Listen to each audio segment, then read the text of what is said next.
What's up, Kelsey? What's up, Belford? What's going on? What up, what up? I'm excited to talk some IG. Oh my gosh, Innergeekdom. I know, Kelsey, technically this is not your favorite league, but it being Star Wars. However, some of your favorite characters, movie characters, and comic book characters of all time are so specifically, if you can't tell, within the world of IG. So, yeah. So, absolutely. Belford, are you a big IG person? I love like the movies that are in IG. Like I like all those movies. The specificity of questions in the IG league make it not my favorite league because it's so specific. It makes me like the movies less because I'm like, I always talk about how the Schmodown has affected how I watch movies. So now I watch Innergeekdom movies and I'm like, oh man, they're gonna ask about that, or oh man, they'll probably ask about that, and then next thing I know, I'm like the movie's half over, and I'm like, oh, what actually happened in the movie? So I have it's like at the end of the day, absolutely. I do kind of feel for a lot of these competitors. The point is, if you're going into Innergeekdom as a competitor, you got to know what you're getting yourself into. You're watching Green Lantern for the 20th time. You're watching Daredevil over and over again. You got to know all these characters and lines verbatim. It's ridiculous. What are we talking about? We are talking about two amazing competitors in particular, Chandru, Dhandapani, up against Kevin Smets. Now, obviously, everyone's seen this match, so spoilers ahead. If you haven't seen this, what the heck are you doing? Obviously. So go watch this match. Come hang out with us. But same time, go watch that match.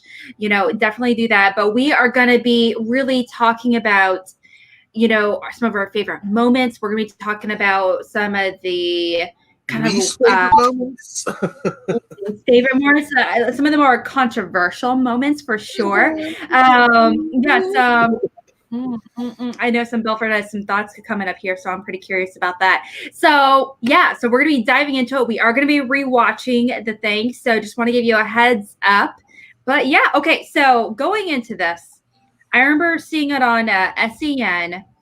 Christian was talking about how Smets is currently at 6-1, I believe, up until this match. Yes. Right?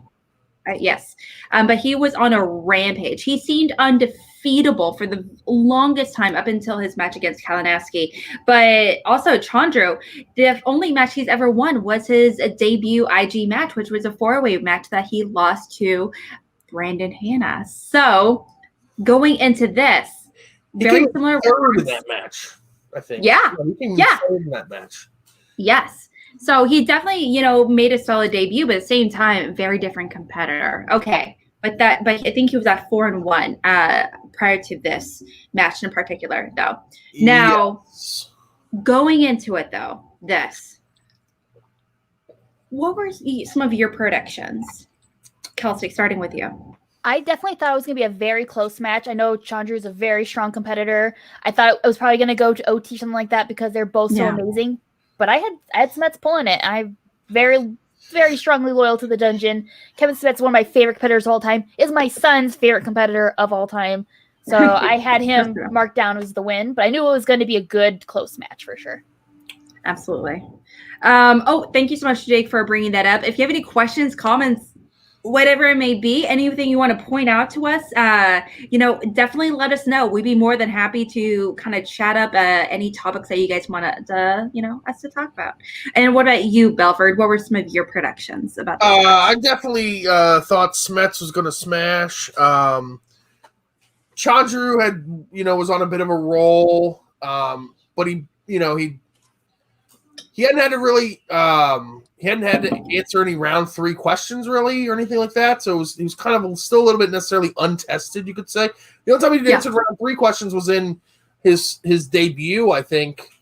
Maybe he answered like a 2-pointer or something like that against Anna in one of the times, I'm pretty sure. But I don't think he had to answer a 5-pointer yet, except for that first match. So he's still like, even 4-1, he was still necessarily untested, but again, it's because he was good. Like, if you're really good, you don't have to answer 3rd round questions, But it's like the Bibiani effect. When Bibiani first started out, he was TKO and everybody. He never had to answer any is a 5-point or a 3-point question, and then the next thing you know, you find out how good somebody really is. Not to say that Bibiani's not great, because he is. He's a former champion. But that's when you really find out how good a player is when they have to answer a 3 or a 5 with the match on the line at high stakes. Chandru hadn't played a match this high of stakes before. Smets has done it twice now. Once he won, once he lost. So, I thought everything was kind of like on Smets' side, but I did say in one of our previews that this felt like one of those matches where it's a thing in sports and in wrestling where in an MMA, well, they'll only be talking about one competitor for the most part, and they'll be hyping them up, and then they don't win. Like, it's a very common thing. I mean, look at like Dan Merle versus Andrew Guy. Everybody's talking about it's Merle's back. Merle, what's Merle going to do? Merle. Embarrass Guy. Yep. This guy has no chance, and then that guy loses. And that's what it felt like heading into this match. I still had Smets winning because he's Smets. I mean, it's Smets. Absolutely. I did want to mention, like, from the Guy Merle match, I remember I was in my first fantasy league ever. And I realized the day of, because in my fantasy league, you can draft, you can add competitors to your roster up to 4 hours prior to, it was like 2 or 4 hours prior to a match being released. Okay. And I realized the day of that no one had Andrew Guy on their roster. And I was like, hey, is it because I was looking through it and I was like, no, I must be misreading it. I don't see Guy on anyone's roster. And I asked, I was like, no one has Guy, right? And sure enough, no one did. They're like, yeah, it's a given. No one's gonna, like, what's the point? And I was like, oh, I'll draft him, and little did I know that would take me so far. It was a great. I still had him for Riley as well, I'm sure. Yeah. Now, obviously, that was a very different time in Schmoedown history, very different competitors that were playing then. But, in a very different league, obviously. But let's kind of get back to this match. Now, obviously, it was a huge match. Now, there was I don't want to say it's definitely two very different types of competitors. And I do want to make a correction. Chandru was actually at 5-2 going into this. So I don't want to say he did lose twice, not only in his debut match. Right. Yes, he lost in a 5-point question. So he has played some 3-front questions, but it's only played once. Yeah, but it was only that one time, I believe. So but it still makes me think that would still make me think Smets is going to win because he went to a 5-point question, he missed it, he lost. So makes me think Smets even more. But Smets also, he didn't get a few questions correct in the first round and second round in that one, but different time again. It was a very different kind of match. Okay, so aside from that, with Chandru, how did you guys feel about Chandru with some of the promos? What you guys feel about backstage? There was a lot of anticipation on this match in particular. Chandru, he's kind of emerging with this new confidence that wasn't there before. Like, he was confident, but not the way he is now. I mean, it's hard to say that there wasn't confidence when the guy's been flossing? Flessing? I don't know, whatever these dumb dances that he does, TikTok dances that he does, in every match. And he has like a history of talking shit before he has a chance to prove that he can talk shit. Like, he famously said that he was done with Brandon Hanna when he's 2-1 against Brandon Hanna. It's not like he's 4-0 against Brandon Hanna. Or something like it was his debut match. Yeah, for sure. It's 2-1. You can't say you're done with somebody when you're 2-1 against somebody. I mean, he's also said since then and crazy things that are ridiculous. So I mean, he can just spout off and say whatever dumb shit he wants. I don't like him. I haven't liked him ever. I'm never going to like him. It has nothing to do with whether he's a heel or a face. It's just he's off-putting and annoying to me. So I don't watch him, which is probably not what you're supposed to be doing, but, it's whatever. All right. Okay. Some strong feelings for sure. against the champion. Okay, and what about you, Kelsey? What did you kind of think about some of the promos and everything going into it, like backstage and everything? Did you get a chance to, find out any of the, the tension and everything that was circulating? Yeah, there's definitely has been a shift with Chandru. Like, I remember back in, like, I don't want to be like the good old days, but the good old days of live events, hanging out with him, doing dance matches and stuff like that, just like this happy-go-lucky guy. And then now he's got this kind of cockiness going to him now. So, I mean, he's clearly proving now that he, can do exactly what he's saying he can do. But it was definitely a shift in knowing that this is what Chandru is now in the Showdown, if that makes sense. Like, I have to look at him in a different way, but that's not the same person that we used to watch earlier in the seasons and past seasons. So, I mean, definitely all the hype. There was so much hype between the promos and backstage, things like that. I was super excited to see what Chandru was going to do this match. Like I said, I was pretty sure Kevin Smets was going to take it, but he's walking the walk. Let's see if he could talk the talk and stuff like that. So, yeah, that's kind of how I feel going in. Is that all the stuff leading up really got me pumped for this match and excited to see what was going to happen. Absolutely. I'm not going to lie. Watching the promos and everything got me super hyped, and watching that episode with backstage, I really felt a lot of that tension. It felt so real, and I was really, really here for it going into, this match in particular. So not to mention, I always felt like low-key he has been a heel. He will... or to some degree, but now it's much more aggressively so. And actually, I what can I say? I love me a heel. I love me a face turn. I love me an upset. So, obviously I'm all about the upset. And so going into this match, I was like, I am 95% sure Smets is going to win. But Chandru, you never know. You really don't. On any day, things can happen, so, whatever may be. Now, I do want to go over the chat real quickly before we get, started on the match itself. Yes. Oh, wow. Okay. There's a lot going off in the chat. I miss a lot of happy-go-lucky Chandru. Sure thing. My favorite part is that Chandru backed up his heel work with a win, making haters feel powerless. Ooh, that's quite a claim for sure. So I gotta say, I'm also one of those people that, I disagree with with some people here I don't know about in the screen present right now, but I know it's some people in C2A that in order to be a great heel, you need to be a great player, or and I feel like you need to at least not win all the time, but I feel like you need to have some solid wins under your belt personally.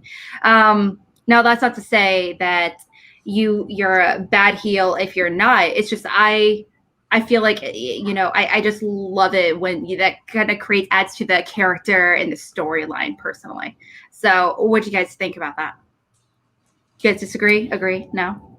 Yeah, I am of the opinion that if your heel work is strong enough, wins help. I'm not saying a win's not going to help your story and things like that, but I feel like if your work is that on point, your heelness can survive some losses. So I feel like his character work didn't need the win, but it definitely helps solidify it for sure. For sure. Yeah. What about you, Belford? There's all kinds of different heels.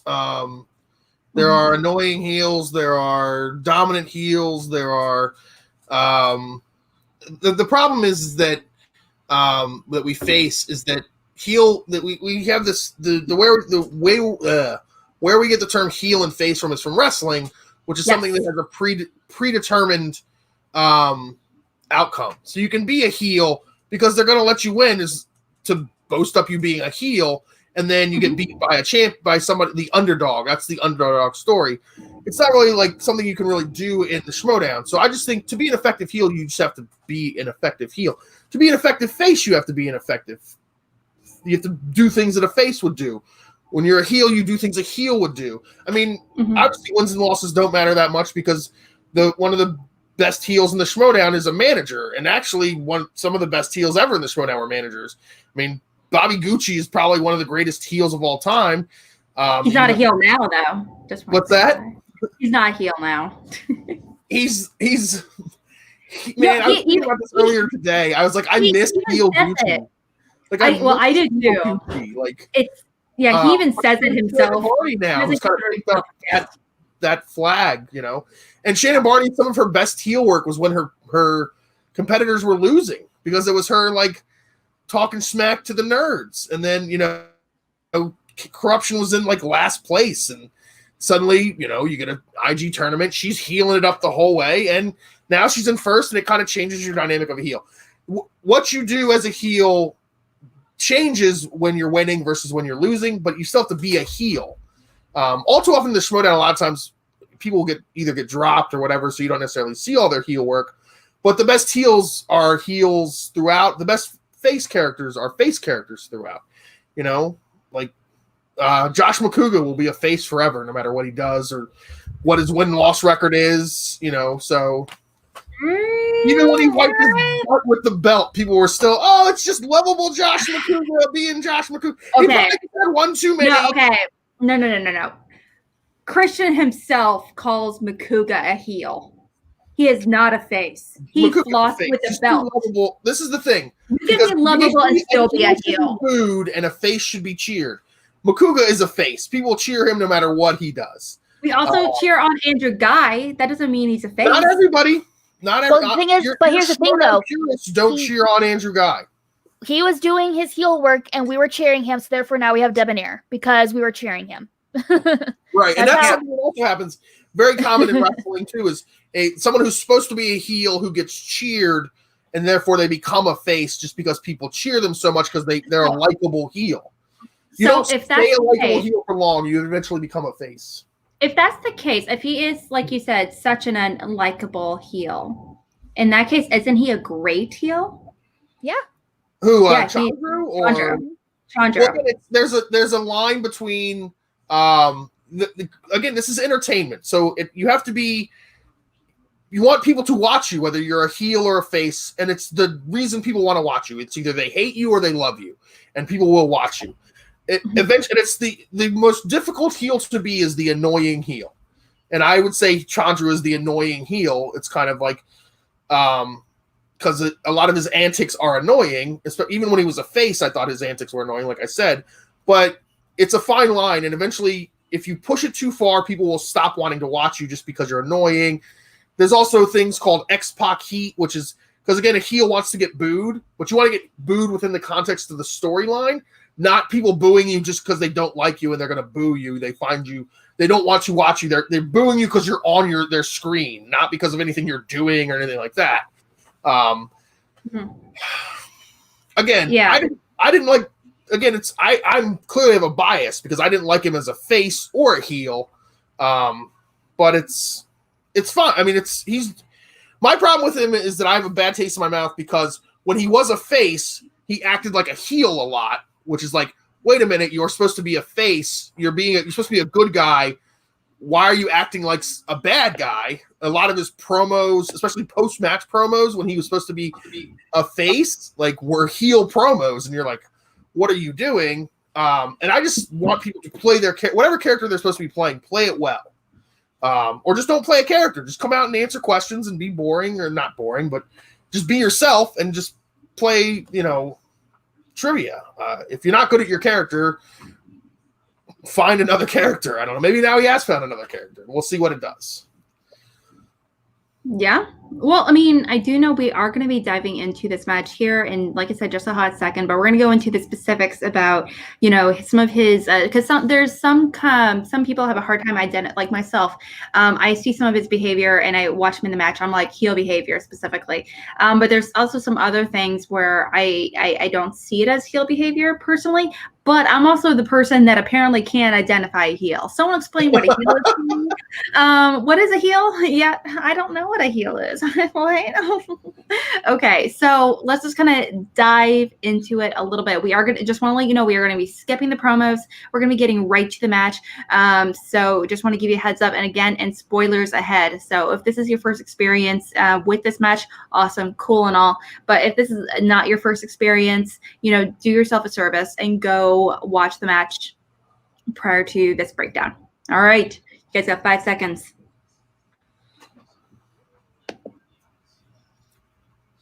And play. Oh, whoopsie. I should probably pull it up screen. Daisy. 10 questions will be asked of the field. Oh, whoopsie. I should probably actually no. There you go. Every question is worth 1 point. There's no penalty for missing a question. There's no stealing, at least not in round number 1. Wink. As soon as we ask the question, you have to. And also, it's a volume too high, too low. Where is it? Sounds good. Okay. Sorry, I forgot to plug my phone, so now I have no headphones. Competitor of 3 usages of the JTE rule throughout the duration of the match. It's another one of those weird matches where it just feels wrong that it's on like over the web and not at a live event somewhere. Right? Oh my gosh, I missed live event. So much. I got like something came up on my Facebook, this time last year, this happened, and I was like, that's right, I was at the live event last year. Yep, 2 weeks from now, we were in New York. Yeah, wow. That's when I got to meet you guys. Was that the Action Live and everything? Was that New York? Wow. Yeah. We've known each other for a year. We've known each other in person for a year. It's so awesome. Oh, what are we on here? This is just their pre-match stuff they're talking here. Yeah. On the public chat. Oh, these guys are trying to figure out how chat rooms work. Yeah. Well, Frankie never said a lot of stupid things, but and he said it's funny because they were telling the story the other day on Action Live about how I gave Andrew Guy a ride in Houston. And I was thinking about it. I was like, I've given rides to and from the airport to like 7 different Schmodown competitors at this point. Not too bad. Yeah, it's not much shabby. I'm the Uber of the Schmodown. Schmodown Uber. Oh my gosh, I forgot about the stupid mask. Oh, that's just another thing that like. But the Batman? Not that the Batman mask is stupid or nothing, but the fact that he apparently you blacken your eyes for Batman masks. Didn't know that. All the actors do because otherwise you have this weird like ring around your eyes. Yeah, so then you get Raccoon Chandru for the rest of this match, and I'm like, oh my gosh, this is what is going on here. It doesn't bother me. It just cracks me up because when I think about like Batman in movies, I always picture that. I'm like, okay, so you look right now. If you were to pull that mask off when you get back to the Batcave, you're gonna look kind of interesting for a little bit. Right. Down, please, and Kevin. Sling ring. Yes, Andrew. Sling ring. Correct. 1-1. As we start, right as we thought we would, Mark. Question 2. We move on to the only category Christian and I have a shot in, and that is Star Wars. Galaxy far, far away. Star Wars. What character in the Star Wars universe can be heard saying, I ran away with my life? I think that means something. That means something to me. I don't remember. I used to be really good with IG. And I'm not anymore. Of the Star Wars?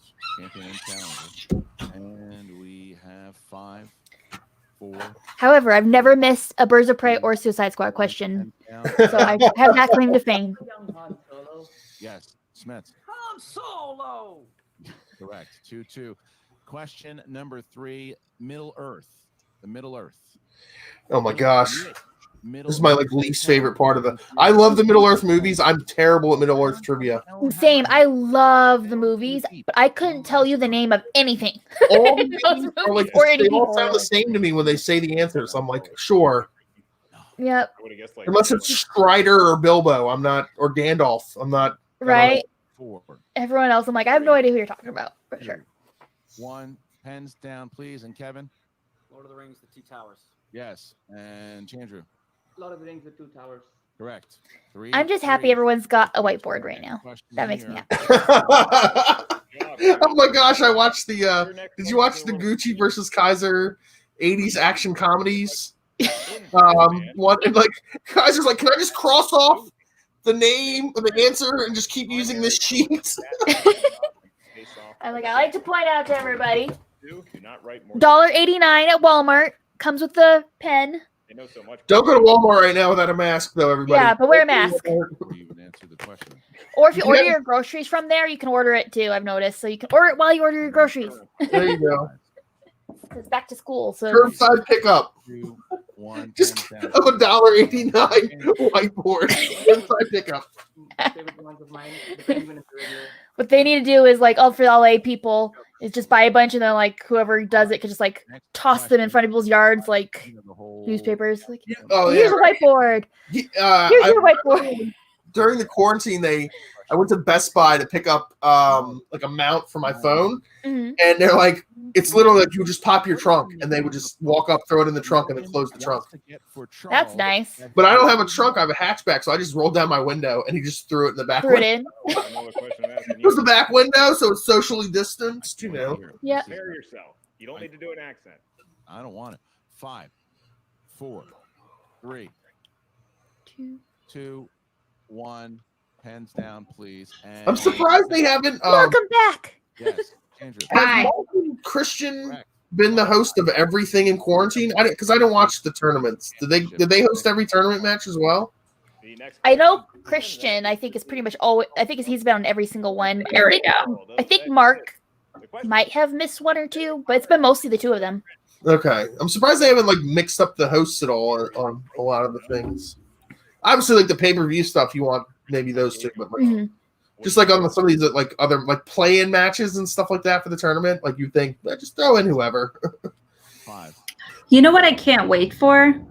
I cannot wait for maybe some more IG specific exhibition matches.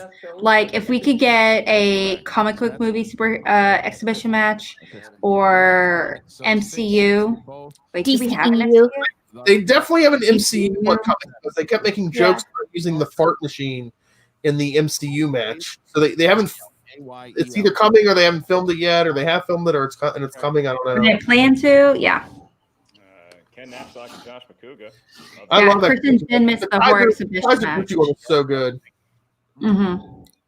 Although Gucci missing Rambo First Blood Part 2 was like, 3. I'm like, come on, Gucci, that's like the holy grail of your like And who you getting a question right. Yeah, I Wanna think your hear- brand. You want to hear something kind of funny? I am not a. I've never seen a single Rambo movie, and I've seen Creed and I've seen the first Rocky movie, but that's it in that franchise. 3. That 2. same girl. That's exactly the ones I've seen. Yeah, I wasn't. Like, you want to be a throwdown competitor, don't you, or no? No, I want to be a manager. That's like my ideal goal. I know it's never going to happen, but you know, like in a perfect world, let me dream. And it's like I don't. That's like I don't know if I would ever like. I think it would be fun to audition out of curiosity. But you know, I just have no clue sometimes. The few movies that I know, but if they're not one of those movies, I really don't know. I mean, unless you're like one of these crazy people who study everything, I feel like everyone has like holes in their like filmography, like of things that they just haven't seen. Now, as a team action fan, it's weird that you haven't seen any of the Rambo films. Or Woman. I saw Warrior for the first time a few weeks ago, so keep that in mind. Kevin Smets has not missed yet. Oh, that movie's so true. good. Yeah, that was blasphemy for a while there from you. 7 to 8. Well, once everyone keeps telling you it's like the best movie of all time, it's just like impossible to live up to that expectation. And I don't think it's the greatest movie of all time. It's not my favorite. It's definitely my top 10 sports movies, but that's it. Have you only watched it the one time? No. Okay, because I'm gonna say like go back and watch it like. I've seen it 3 times. I've I've seen it 3 times now in the past several weeks. Yeah. It's like one of my top sports movies. It's yeah. That's As definitely far in as the like being a conversation. great movie, it's not in my like top 10 great movies. Like movies that I love, it's one of my like top 8. And so where we're at here, if Now, Smets I gets this, do he's got a bonus want to question, ask, bonus question that he and only he can answer. going into Here this, it is, what are we Mark. thinking of, the behavior of these two competitors so far? Obviously, when we think about heels, like at least a traditional heel, we look to someone like Smets. He is a very traditional heel. The attitude, the intensity, the overall demeanor, going onto it. And he's even mentioned that the way he plans it is like he's like growling and promos and stuff. That's very, very traditional heel behavior. So it's kind of funny watching this. We don't talk about Smets being a heel. We talk about Chandru being the heel in this conversation. Meanwhile, when he is in it for up until now, he's like smiling the entire time. So maybe it's a little bit of psychological warfare, or Billy's challenge. I don't even want to talk about this. Actually, we will talk about this challenge. But to answer your question, Smets is kind of in that position where he was first positioned as a heel, and he was so liked by so many people that he became like a face. But he didn't really change anything that he did. We just cheered everything he did, and because he never like talked a lot of smack, and all the smack that he talked was very like almost like sports. Like he's more like a fighter, like a boxer, than like a wrestling character. Because like one of the heelish things he did was like he called out Kalinowski when he KO'd as he's KOing over Hector Navarro. Like that's kind of a heelish move, but it's also kind of like that's 100% a heel move. But I don't know what a heel is, so it's one of the can't really things trust me on heel behavior. He was positioned as a heel because he had Kaiser talking for him as a heel, and he didn't really talk. He just looked menacing, and he does do like it is that sort of like gruff persona, but that's not necessarily heelish. He doesn't really say things like heels talk smack about their opponents, or they talk down to their opponents, or they try to needle their opponents. Those are like kind of like the heelish things. And he doesn't really do those. He just goes out and answers questions, and then also he's had so many like face moments that have like if he was a heel have like broken his character, like when he won the title and like his interactions with Kalinowski and with Rachel, because he loves Rachel, and when you're brought in by Rachel Cushing, you're like, how heelish can you really be? Like that's very true. Not kidding. What do you guys, starting with Kelsey, what do you think about this for this first challenge?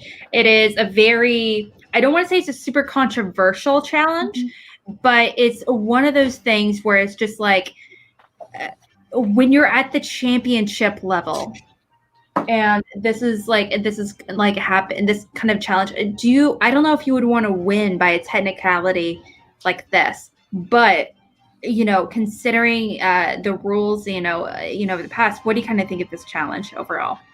I feel like they got it right the second time. I was upset with the first ruling because I'm very much like Chandru in that I consider past rulings like, okay, with like in the legal world, people go back on past cases like, well, in this person versus this person, this is the ruling that the Supreme Court did. So therefore, there's now a precedent for that ruling to now use for future rulings. And that's how I personally view Schmodown things. Well, there's a precedent for this ruling going this way and these matches. So therefore, for consistency purposes, we should be ruling the same way. So when they came back with the first ruling and Chandru's like, no, on this match, on this, you guys did this was your ruling. That's exactly how I would have gone about it as well. So I was much happier with the second coming back of the ruling than I was the first one. Yeah, absolutely. I personally do agree with you. When we're coming down to all these technicalities, when it comes to, if it was in singles or teams, this would be a very different conversation, I feel like. But when it comes to IG, these articles, of things like that are very important, especially when it comes to a title of a movie. Belford, I see you moving around in the background a little bit. What are your thoughts? This is a challenge that should never have happened at all. I'm not saying in this match. I'm saying for the Schmodown as a thing. This is something that should never have been a challenge. Well, maybe not, but because they don't have a rule book. And you talk about previous, like the previous precedents. They literally have precedents of this thing happening that contradict each other, because sometimes they've ruled this way and sometimes they've ruled this way. So that's like a weird thing. They got it. They got the right thing. They got the right ruling in the wrong way. Because if you're going to have a challenge system and you come back from a challenge system and say, this is the ruling, that should have been it. And that should have been the controversial thing. They should have been like, oh, wow, this like ruling should have gone this way, but oh, no, wait, maybe it should have gone this way, blah, blah, blah, blah. To have a challenge system and then completely basically like overturn your own challenge system by challenging it again, like going to another challenge period, was like, we have 10 minutes of dead air because we have a challenge and then another challenge, which I'm pretty sure that's not what they want. Well, let's take a minute let's take a minute to pause and pay attention to these few moments. Right, after conferring with the judges about the question about the article, the surrogates, the way that we have gauged this in previous iterations of a similar query is that if there's another movie called The Surrogates, then the question would be ruled as Kevin Smets answering it incorrectly. However, there is not another movie called The Surrogates. There is a film called The Surrogate, and there is Surrogates. It is also based off of a comic called The Surrogates. Which is my problem. I understand where you're going with this, but if that's the name of the please comic, let me make my ruling before I get interrupted. So the ruling is going to be that the challenge will not be upheld. Kevin Smets does get the point for writing Surrogates. Yeah, we're not ruling it because of the comic book. We're ruling it because of the article. There's no other movie called Surrogates, so we are giving the challenge. But the precedent has been if it's just a 2-word movie or a single word movie with the in it, and you don't write the, you get it regardless of whether a movie without the exists or not. That's what the precedent has been. And that's what was mentioned in the New York Live event last season in the match Chance against Janine the Machine. And are we changing precedent during the match? What I would like to do, to be honest, but see, that's look at Mark's face. Mark's like, yep, he's right. There's other precedents.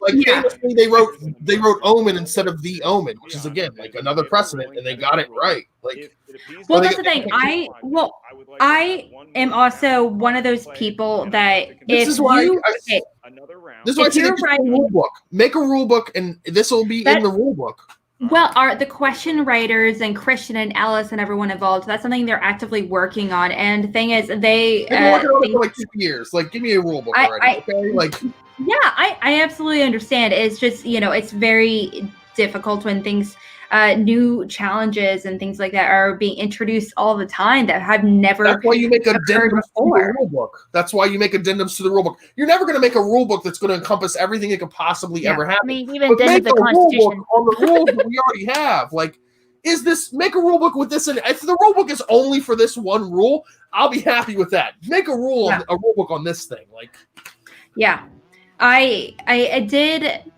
It is. I'm also one of those competitors that I'm very much a stickler when it comes to names and things like that. I remember talking to John Roca on Mornings with the Outlaw the other day, and we were chatting about, his thing for Sid Pollock versus Sidney Pollock. And I'm like, I'm sorry, I wouldn't have given you that point. And we argued about it on live. It was really great. It was a fun time. But I'm like, and especially with the Sid Pollock thing, because people have literally written Bobby De Niro before and gotten the question. That's a problem. Because he's known as Bobby De Niro, and that's why they say they'll accept it. Is Sidney Pollock known as Sid Pollock? It should not have been accepted in the first place. We're at a certain level in the game where that's not acceptable anymore. You can't say. Whoa. Why would you say that? It's literally, you have to make the rules. That's what you have to do. If you make the rule that's acceptable, but to say we're at a level where Sidney Pollock and Sid, what level are we at? That Sid Pollock. Well, that's the thing. Because I do know there is like such a gray area when it comes to nicknames and things like that. Because that there is that gray area. at what point does it end? Oh, I heard an interview, Martin Scorsese, he goes by Marty with his friends and with a lot of his friends, and people address him as Marty, on set and stuff. Therefore, I can write Marty on the board. I'm like, personally, I'm like, no, that would, I don't think that should be accepted, because at what point, okay, what if he goes by, you hear him say, call him Marmar, and I'm like, who the heck is Marmar? Just like a random nickname. So here's the thing. There are people, how about this then? There are literally actors who go by their nickname, and that's all we know them by, and their actual name. And also, most actors are not known by their legal name. They're known by some made-up name. Here's the thing, though. I feel like what name are we going with? I feel like, for example, like Michael Keaton's real name, I'm pretty sure it's him. It's not Michael Keaton. I feel like if someone would have put his real birth name on there, it would be wrong, because that is not what he's accredited as in the movie. And he's never used that name in his career. So therefore, that's not the correct answer. But also, 100% agree. If he does not, okay, Leo differently in different things. Like no, if Leo DiCaprio, I don't want him to. It's like if someone puts down Leonardo DiCaprio, I would not accept that. It's Leo DiCaprio. That's what he's credited as in every single movie. If he was credited as, I'm not sure if I don't think that's correct. Or whatever. Leonardo DiCaprio actually in every movie. The point is, if it has to be what his full name is credited as. I don't want you to write Timothy Burton. I want you to write Tim Burton or whatever. This is the thing. It's the difference between like the spirit of the, and Sam, I think Sam talked about this on backstage. There's like the spirit of the game, and then there's like the or the spirit of the law versus the like the way the law is written or whatever. Like, because then we're gonna have to literally like speculate or like keep track of every answer that everyone gives. Because every time in like round one, you'll get people who say Bobby De Niro. They might have written Robert De Niro, that they say, or Marty Scorsese, and it's so now we're not. Or I honestly, but again, I personally allowed to say Marty Scorsese because he knows him. Like, I don't think that should be accepted. I don't. I think it should be, because it's a known. If it's a known nickname like Marty Scorsese, Bobby De Niro, where they are known by that name. Though, what if you have maybe hypothetically, what if you were like low key best friends with Marty Scorsese? It's not an individual. It's society. Like society knows them as those names. Does society know who Leo DiCaprio is? If I say Leo DiCaprio, does everyone know who I'm talking about? My parents wouldn't know that. My parents don't know society. Then they're like, they don't go online or watch TV or movies. The thing that we're talking about here, every movie watcher knows who Leonardo DiCaprio is. Kelsey, what are your thoughts? I'm wanting to bring up something that's going on and said in the chat. For example, like when names being an issue with, like, let's say Stephen King, because a lot of his famous books are under his pen name, Richard Bachman. Here's the thing, though. I would challenge the hell out of that question, even though everyone knows that, like Thinner, I'm pretty sure it's a Bachman book, is actually Stephen King, and so if it's answer Stephen King, I would challenge the hell out of that, because the pen is written as Richard Bachman.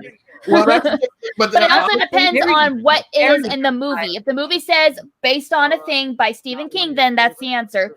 But also, then you would lose that challenge anyway, because all of the Bachman books have been republished as Stephen King, so they are all Stephen King books. But what I'm saying, but the thing is, I still feel like I could argue that challenge. If you would give me the chance to argue it, I feel like I could win that challenge. That's why don't ever use those as questions as throwdown. I'm just saying.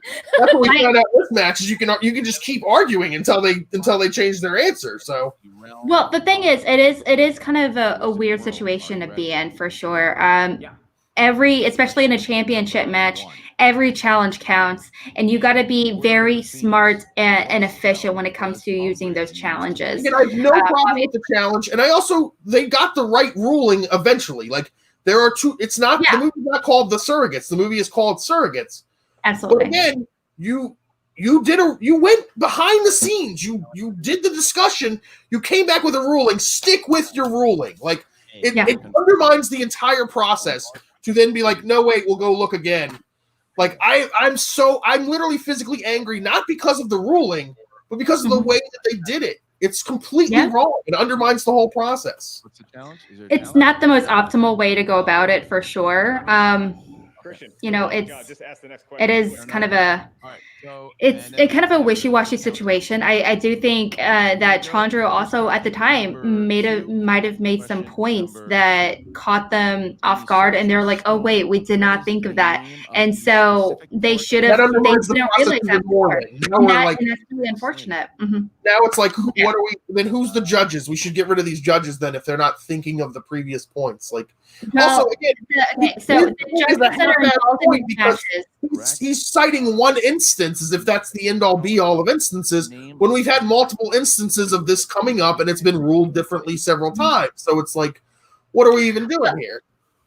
Yeah, well, the judges that are involved on this are not only the commentators, but also I believe one or two of the question writers as well, and one other person. I could be wrong, but from what I've been told, there usually is a question writer or two behind the scenes to really kind of give some understanding of it. Let's kind of talk about the match though itself.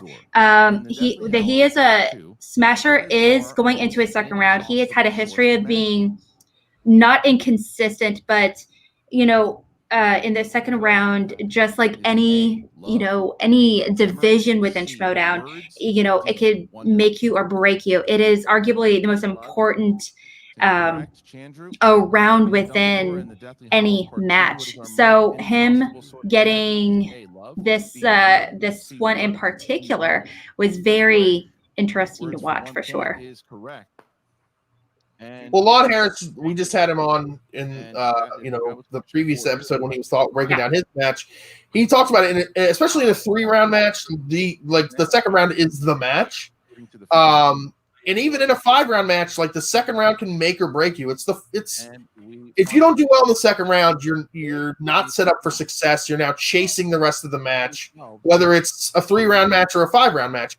And also with this format, and Kevin Smets even talked about it on the Action Guys, if you're in a traditional 5-round match with the traditional speed round, you have a chance to make up points. In this round, you have less chance to make up points because you can't take points away. Like you both have the same amount of points that you can get. Like in a speed round, I can just answer all the questions. I get 5 points. You get no points. If I can beat you in the speed round. In this format, it's just whether you can answer it or not. Like, I understand you. And you expect the IG players of this caliber to go like 9 out of 10, 10 out of 10 in any round. Round 1, which this speed round is kind of like round 1, you expect that. So you can't make up points as much. Excellent.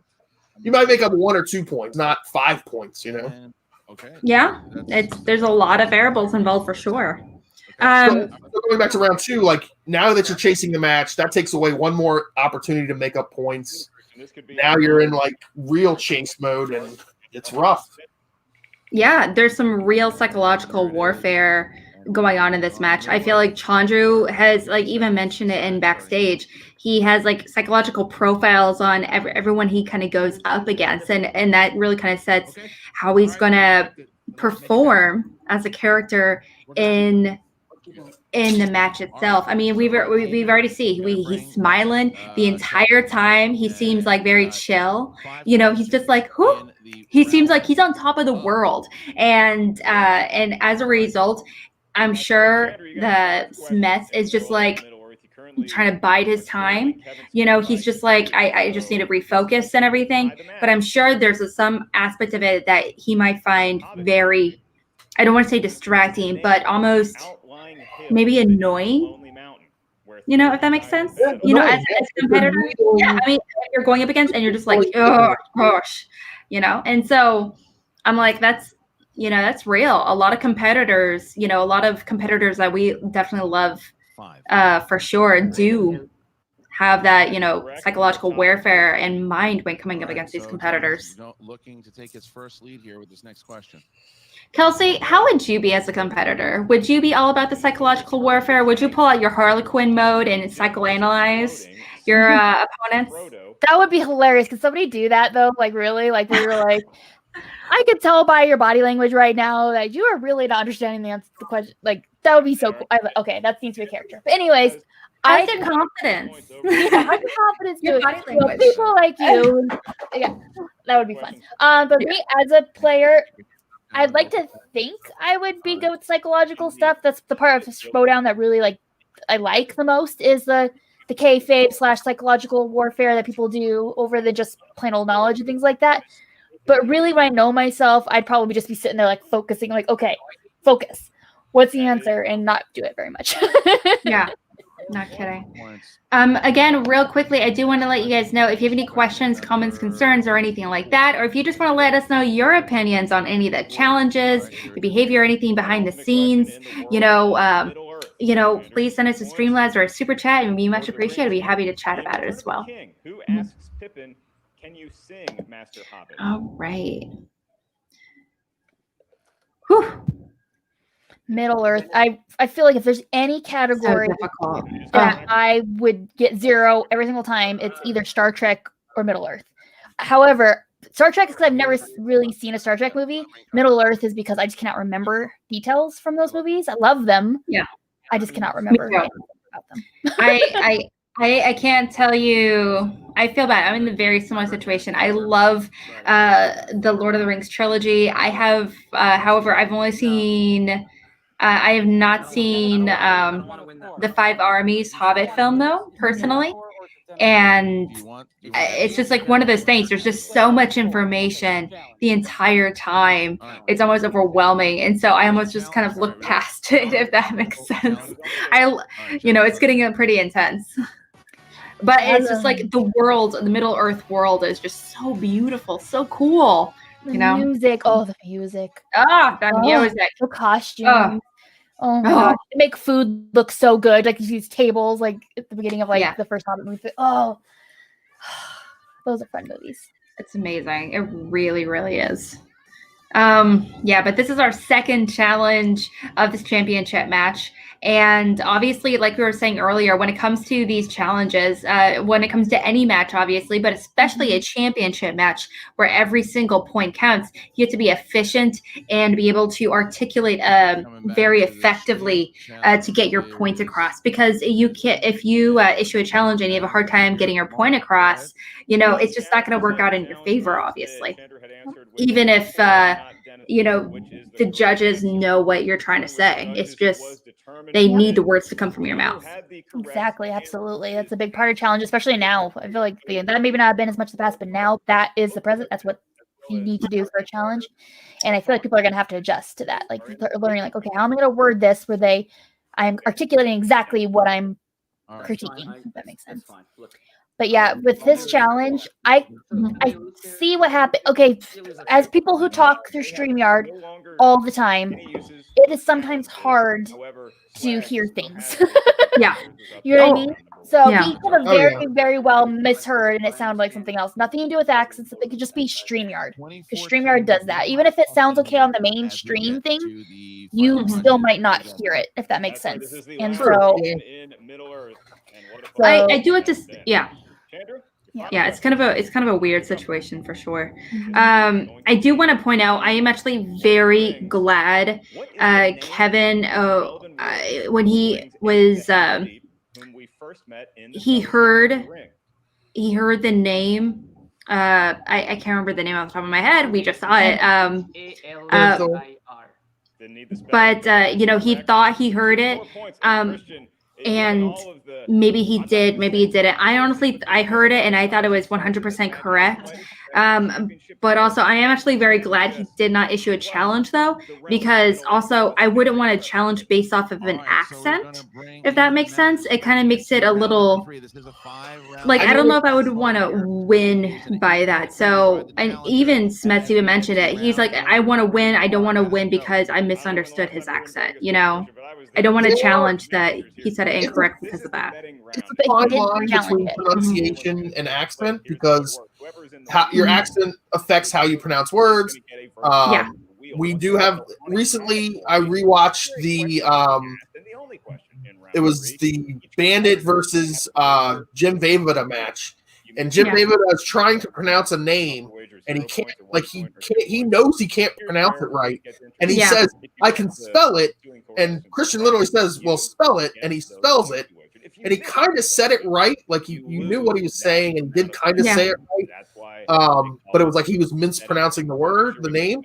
And he spelled it right. They gave him the points. Also, there's the famous moment when it was like Breanne Chandler and Stacy pronounced the name wrong. And they were like, well, that's how we've always, like, we've never heard it pronounced. That's how we've always, like, seen it. Like, you know, a lot of these names, if they're not a big name actor or famous actor, you've never seen them in an interview or anything, you don't know how their name might be pronounced. You just read it. Yeah.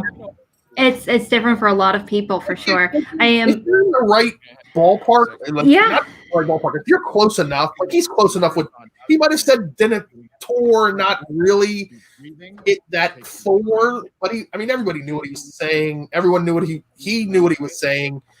I think he pronounced it perfectly well. Like, I didn't think they should have challenged at all. But again, it's like you're in the moment. We're trying to get points. Like, that story kind of reminds me of Ray Fiennes a little bit because I've read his name and I've heard his name. I had no idea those were the same people until Schmodown. I'm like, there are literally like 4 different ways to pronounce that guy's name. Like,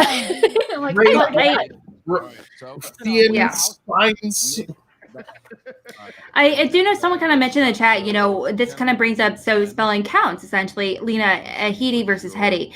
Now, the difference between that is that you're Lena Headley, you're adding a letter. Phonetically, it's not correct. Spelling, it's not correct. Now, if it was Heedy spelled like then it's right because it's still phonetic. You know what I mean? Like it's still phonetically the same. It's just a letter that's slightly off. But when you add a letter that totally changes the pronunciation of the word, Also, there is like there are people named Headley. Like Headley Lamar is a name. Yeah, like, that's so when you say Headley versus Heedy, it's real borderline because spelling doesn't count. Like it is, and like you can spell things wrong. Like people spell things wrong all the time. We're not gonna nitpick spelling because half the handwriting in this freaking show you can't. No spoilers, but last night I couldn't read any of the stuff that Ethan Irwin was writing. Like literally, his handwriting is so bad. I'm like, sure, I guess that's what he wrote. Like, and then a spoiler for the Marisol Bonnie match. That was the most beautiful handwriting I think I've ever seen in any show. I know. I was like, oh, sweet Jesus. It's so crisp. Look how so crisp clean. Look at that. It's just so clearly, and I look at that and I'm like, clearly a girl's handwriting.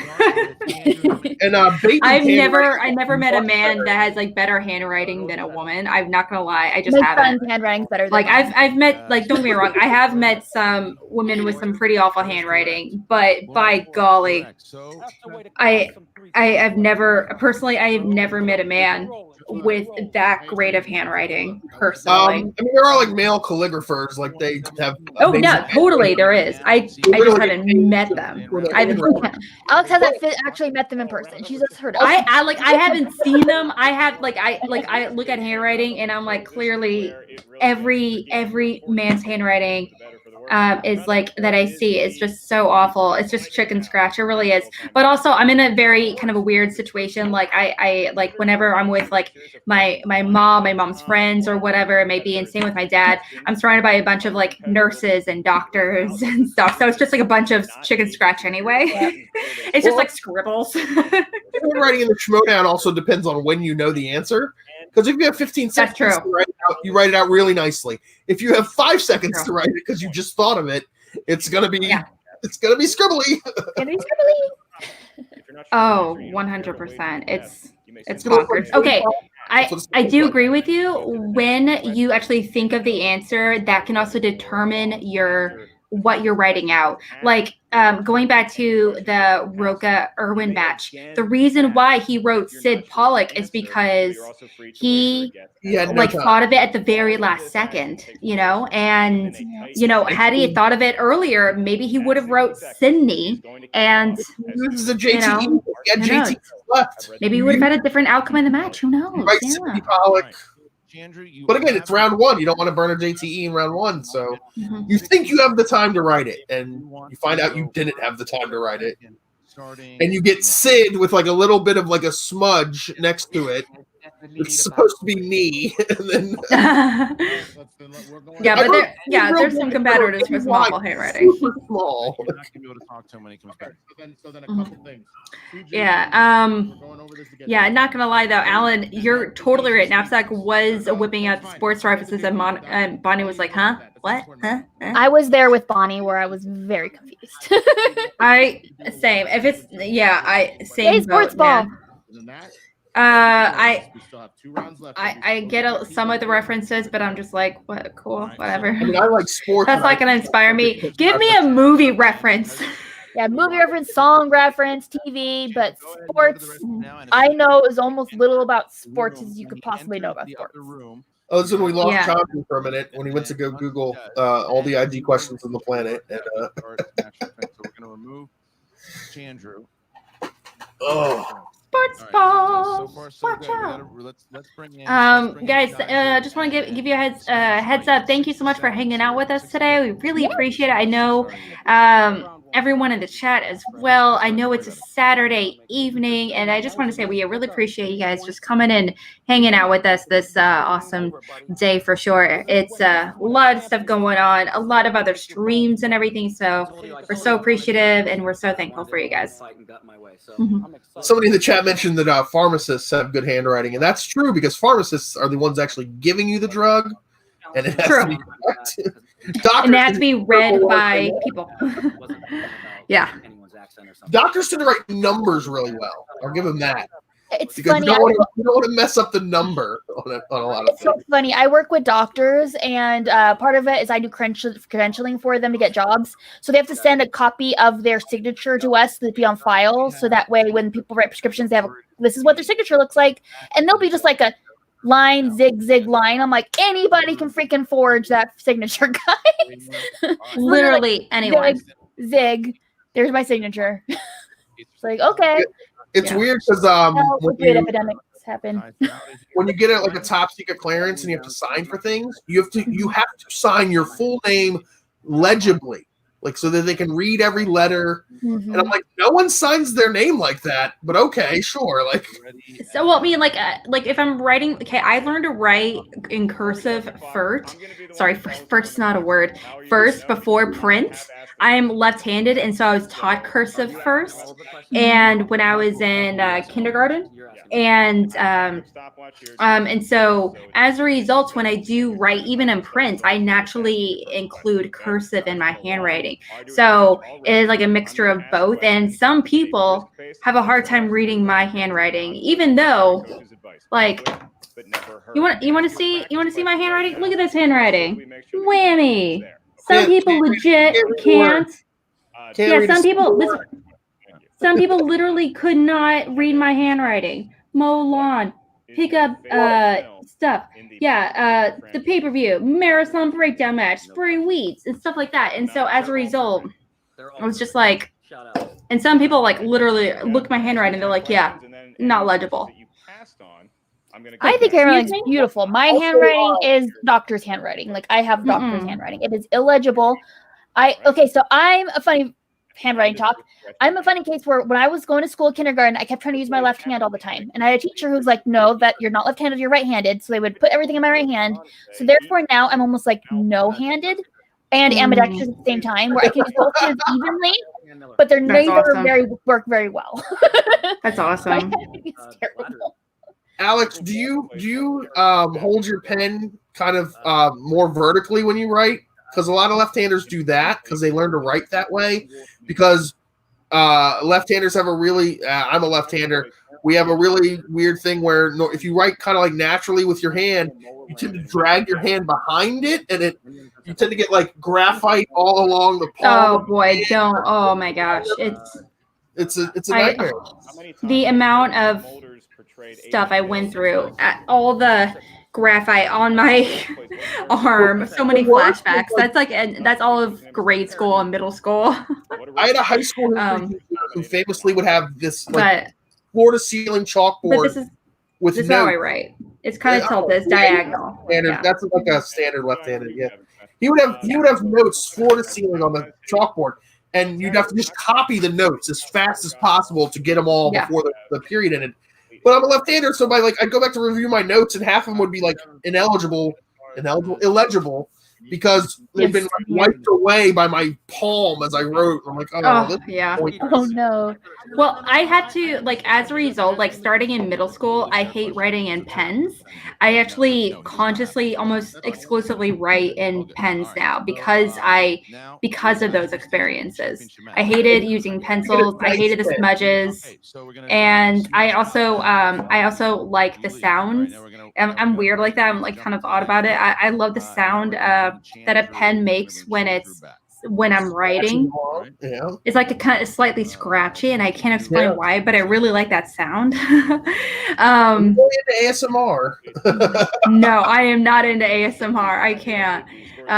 Yeah, it's kind of weird, but everyone has those little ticks, those little things they kind of find I learned in school to get a nice pen that dries almost immediately, because then you get it soaks into the paper immediately. That way it doesn't smush up your hand. This podcast is actually called to Left-Handers Association or no-handers or no-handers. Yeah, the Leftorium, the famous store of Ned Flanders in The Simpsons. I really wish that was a place. Okay. Now, Belford. Yes. If we had not seen any promos or anything like that, watching this match alone by itself, would you go into this match thinking Chandru is being a heel? Really? In this based match, on his exclusively from this match, his behavior within this match. Mm-hmm. No, because I didn't hear a lot of the stuff that they. Because apparently, I think Smets said that at the end of one of the rounds, he said made a little snarky comment to him you'll get that one next time or something like that, or you'll do better next round or something like that. But I didn't do that. So for the most part, he seems. First of all, he comes out in an entrance, which that's typically the Schmodown faces do these dressed up entrances for the most part, except for maybe Mike Kalinowski. He's the only kind of guy who does cosplay entrances as a heel. Well,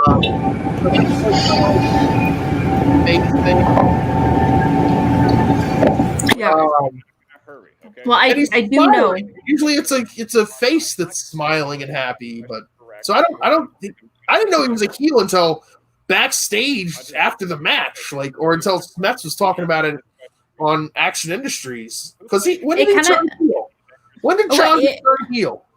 I think it was kind of alluded that he was going to turn heel when there was that promo between Smets and Chandru where he gave up close, where they looked like they might kiss or something. He said, "I know," or it's I know what you're doing. I know exactly what you're doing. You're a wolf in sheep's clothing, that kind of thing. And from there, and he was just like, "What are you talking about?" But then he gives him the look where he's very stone-faced. Looks at him.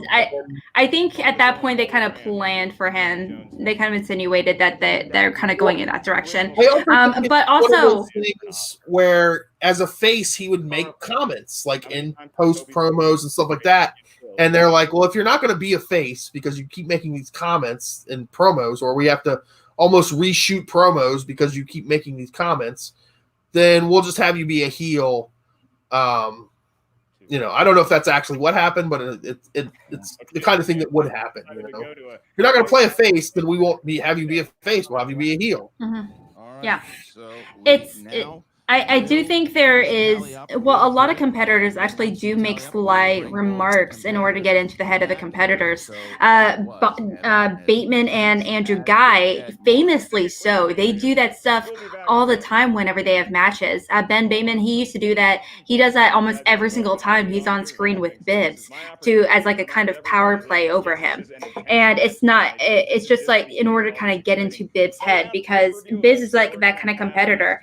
If he's in his head, or I feel like you can apply that kind of logic towards anyone. If you're able to kind of get into your competitor's head, it can really, really mess them up for sure. As far as their focus and attitude towards the match, because maybe they start over analyzing or whatever it may be. But I mean, like I said, with these competitors, look at what Andrew Guy was able to do to Dan Murrell when he came back. He got into his head the entire time. He was making sly comments the entire time while he was competing. Yeah, exactly. Well, that's what Bateman does, but he's not a heel. What? Bateman's a heel. He's disguised. Bateman is like an actual tweener face. Even Bateman calls himself like a face right now. Harloff calls him a face. All right, so we're gonna bring back. But he didn't do it in the Dan Murrell match. He wasn't making comments in the Dan Murrell match. Not yet. Yeah, because they're faction mates. That's what they're faction mates. He's a face, but he makes comments. Why wouldn't he make comments then? He can make comments. You're trying to defend the title. Pull out all the stops. But he's not going to make comments against someone that's in his faction because they train together and work together. So because they're not gonna do that, because at the end of the day, it's all about they're not trying to get into. So at the end of the day, it's about winning the title and keeping the title. That's what it's about. Yes. Factions be damned, because especially in a faction versus faction match, we get the points regardless. So it's not going to hurt the faction for me to beat Dan Murrell. Absolutely, but it creates a bad image. It does create a bad image. Bateman has mentioned during interviews, though, that he don't make the comments at all. Then what are we talking about here? Is he making comments? Well, that's the thing. Well, thing is, Bateman in particular, he does make comments like that over towards Bibbs, over towards. I'm sure he's going to do that towards Andrew Guy coming up. But he has mentioned he would never do that towards Roca or Murrell, because not only are they faction mates, but because there's no pressure to get in each other's heads. So I feel like the mindset going into it is a little bit different. Is pressure to get in each other's heads because there's a title on the line. Yeah, but at the end of the day, they're not going to go into psychological warfare about it. They're not going to play dirty. They want a nice, clean match. Then go play Jeopardy. Tell that to Bateman. I mean, what are we? Either he makes comments or he doesn't. Why would you change your strategy with a title on the line? I can understand doing that if it's like just a regular match, like a singles match that's not for a title. Okay, we're faction mates. This is just kind of like almost like an exhibition, whatever. With the title on the line, if you want to keep the title, you should always do what you always do, because that keeps you in the right mindset and the right headspace. But if you're trying to be something you're not usually doing, it's going to change the way you feel about the match and going into the match. However, if you played the same way, played dirty for the same 3 matches against different competitors, everyone that you're going to go up against next is going to know you're also going to probably play dirty against them. So they're a little more prepared. The only time Ben Bateman hasn't talked smack is when he played Dan Murrell. Like, that's literally the only time he hasn't talked smack. So why would you change what you usually do? Wait, are you talking about Andrew Guy talk smack? Andrew Guy talks smack like every match.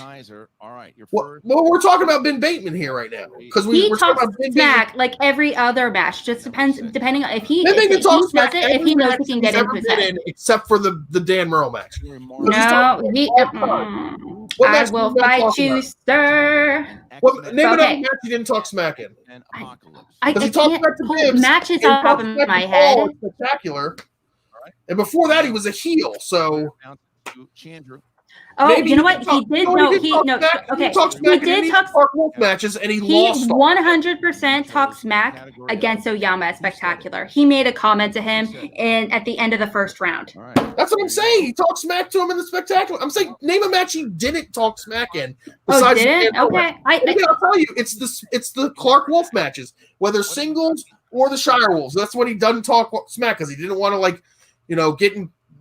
push it too far or anything like that. And he ends up losing those matches. Like, normally he talks smack, and normally he wins. He's lost talking smack too, but do what you normally do. Especially you went on this run. You went on this 5 round. You won the singles tournament. You talked smack the whole way, and then you win the title talking smack, and then all of a sudden you're not going to talk smack because it's Dan Murrell. It's Dan Murrell. You got to do everything in your power to beat Dan Murrell. Category 9. I your 5 don't think that that's going to be heroes. the case for Ben Bateman. Bateman. Most heels talk smack. The majority of people who talk smack are heels. In the middle of the match? Occasionally there are people who will make like little comments, but for the majority they're either trying to be funny, not really like at their competitor. Like Makuga makes comments all the time, but it's usually not something directed at their competitor, at his competitor. It's usually self-deprecating. But for the most part, it's the heels that talk smack, because that's part of being a heel, is talking smack. Kelsey, I gotta know, are you the kind of competitor that would talk smack? I can't hear Mark. Oh, Mark. Yes, probably. You would. Definitely 100%. What do you think about some of our thoughts so far? I feel like whatever strategy works for the player, do that. If it doesn't affect their gameplay to not talk smack, then don't do it. If it does, then okay, then maybe not do it that match and focus more on the questions like that. So I feel like it's not one way fits all. So. Yeah, I was surprised a little bit how much Rocco was able to get under Ethan Irwin's skin after that challenge. That smack talking during that, I was like, oh shoot, Ethan, actually, you could see him get a little ruffled. His feathers were definitely 100,000,000% ruffled because of that whole not only the challenge itself, but the comments that came from it.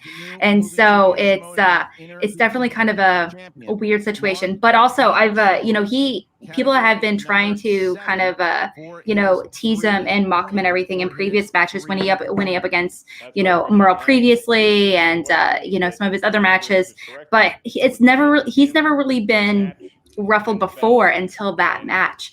So definitely, obviously, something happened. Not kidding. I will say this, kind of what Kelsey said. There, like, if you're good at smack talk, then smack talk. If you're not good at smack talk, whether you're a heel or a face or anything, don't try to smack talk, because like it can backfire on you. It can get you out of your head. And then also talking about Roka. Roka is one of the greatest smack talkers of all time, but even Roka knows that there's a time and a place for it, because famously against Andrew Guy, he knew he couldn't play into Guy's antics and he couldn't play into the smack talk, so he basically shut him out. He cold shouldered him, didn't do any smack talk, didn't get involved in any of the stuff, and that's how he was able to win. So I mean, do what works when it works. I think also Lon talked last show about sometimes character work can get in the way of your gameplay, and you don't want to be trying, especially if your character is trying to make smart comments. You're too busy thinking about what the next smart comment you're going to make is, even if it's a funny comment, and then you're not like in the game. If you're thinking about what the next thing you're going to say to talk smack is, well, maybe you're not in the game. So there's like a time and a place for it. Absolutely. I do know that Lon even mentioned during his...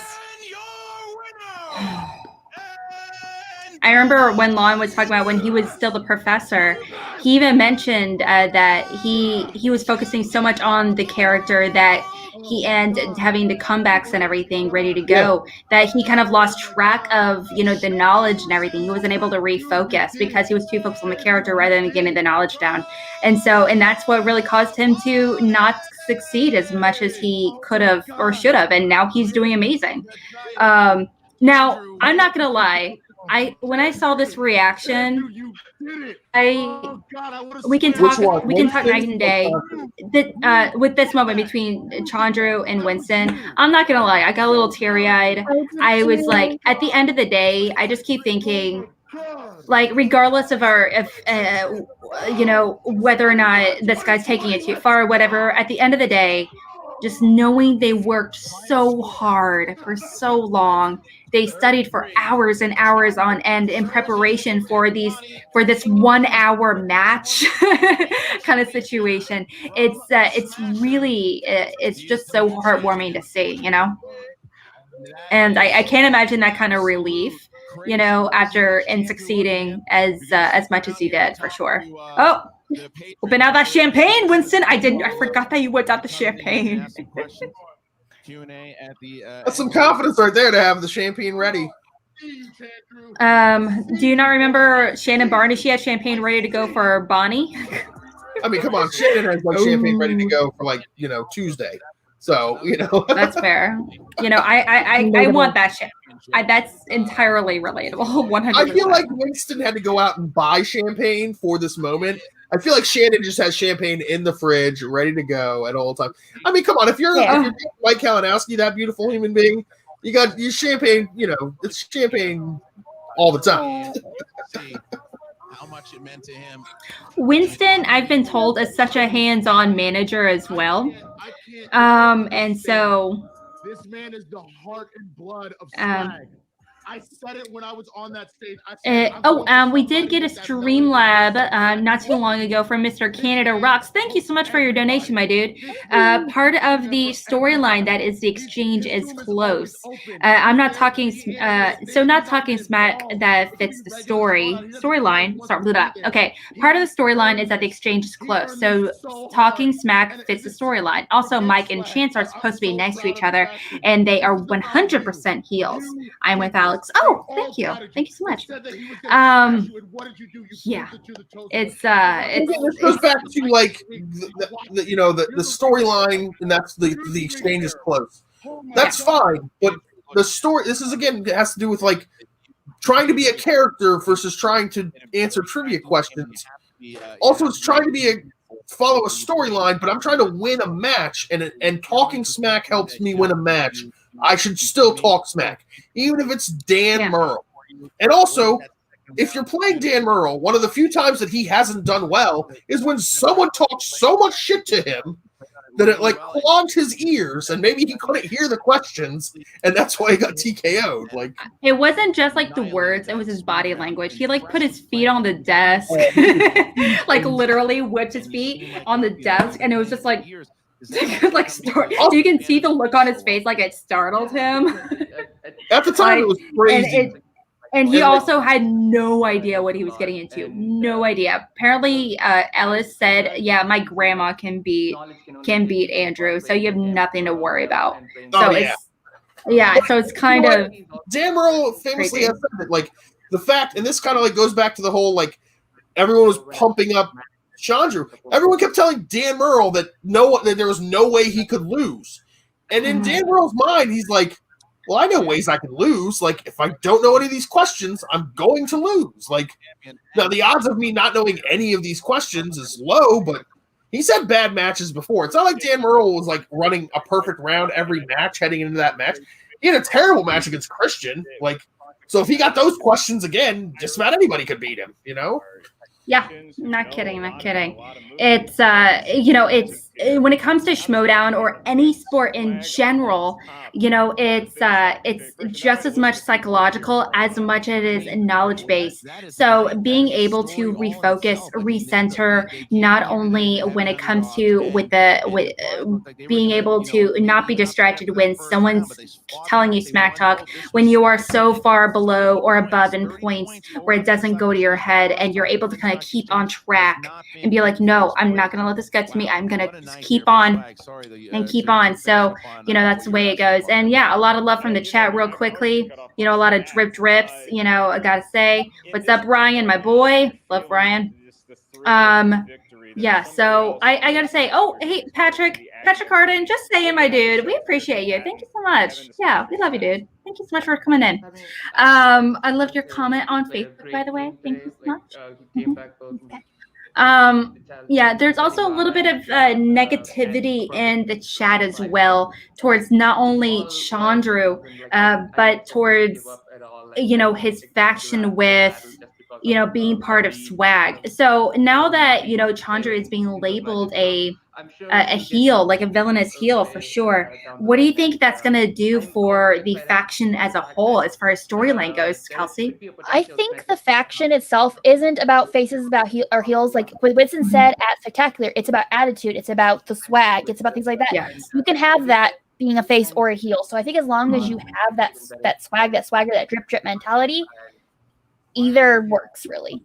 So it doesn't bother me that if he's heel and some other players may be a little less heel like than him. I feel like that works with swag. I think swag's very open with that. Absolutely. For sure. It feels like swag is definitely a mentality. It's like you said, it's an attitude, it's a mindset. It's not a specific good or bad behavior, if that makes sense, So I also, by extension, do you think it's possible for, like we've talked, like you just said, in swag, you can be, hypothetically, you could be labeled a face or a heel. Ace, for example, Andres Cabrera, a wonderful face. He's wonderful in every single way. He's so fantastic. He's such a great guy. Obviously a face, but also Chandru now being labeled heel. Even they are actively part of the same faction, and they actually study together and work together so consistently. You can be on different, different sides of that, face tweener, heel spectrum, obviously. But I wonder how that's going to apply towards other factions as well. Kelsey, do you think in Finstock Exchange, for example, there could be like a true heel in the making somewhere? I think it definitely depends on the mentality of the players and things like that, and the factions. For like corruption, it'd be like sort of Dewberry's kind of a face, and look like they have to literally play up how awkward it is for him to be there. Like makes him uncomfortable for him to make sense being there. So if it fits the storyline, I feel like there could be those different disparities within the group. For Finstock Exchange in particular, I feel like they are so much about like closeness and almost like a family, and that we all work together and live together. I feel like if there was a true blown full on heel in there would have to be like some storyline behind it, because it wouldn't make sense to me. We know who you're playing next. Absolutely. It doesn't fit as naturally as it does in swag. That's spectacular. Yeah, absolutely. It's definitely a I like, how it really kind of muddles the potential temperament within the faction. I do know someone, mentioned, thank you so much for bringing it to my attention, what Shannon did with Laura Kelly. She turned her into a heel, and it was magic. It was so good. Oh, those promos were fire. I loved them. I was obsessed. Oh, my favorite. And One thing though about Laura Kelly, like, she wasn't a heel in the match. She went kind of back to being Laura Kelly, especially in that last match. Like, I feel like if she kept the heel, like, maybe shit talk, but maybe she's not good at shit talk, but just that edge of heel. Well, thing is, she was kind of she did have put on that kind of heelish behavior during the the introductions at the entrance at the beginning, and also. And at the very end, obviously, and I mean, so some competitors are comfortable pulling that character throughout the entire game, but for some other competitors, it's too distracting, and it just kind of depends on what kind of competitor and character you're comfortable in being. Where it's just sometimes it's just so natural where you don't feel like you're acting at all, like Lon, for example. You can say it. You are. Like, I honestly think he is, a hobo that's just hanging out in France, Michigan. That's the way it is. Living with his dog, or he's living with the dog. I'm not sure yet. But it's the dog's place for sure. Yeah, exactly. Question about the Finstock Exchange. The Finstock Exchange has two of the best heels of all time in the faction, and is managed by the greatest heel manager of all time, Bobby Gucci. Bobby Gucci is going to turn half that faction heel at some point or another. We all know this is happening. He can't, and Bobby Gucci can't wait to cut people, stab people in the back. It's like Bobby Gucci's thing. And the only people he can really stab in the back are his faction mates. Of course, people are going to be turning heel in that faction. I would love it if they went heel again. If it keeps going, they won't turn heel. If there's any sort of like bump in the road and successful, like let's say they lose the team's titles, right? Maybe that splits the division, because if they don't have the team's titles, now Roca is looking at Dan Murrow with the singles title, the thing that he wants the most in the world, and he doesn't have that team's title to kind of like bide him over or to like satiate his desire for titles. Roca loves titles. He wants to be the best. He wants to be the greatest of all time. And the only person there's an argument that he's not the greatest of all time is Dan Murrow.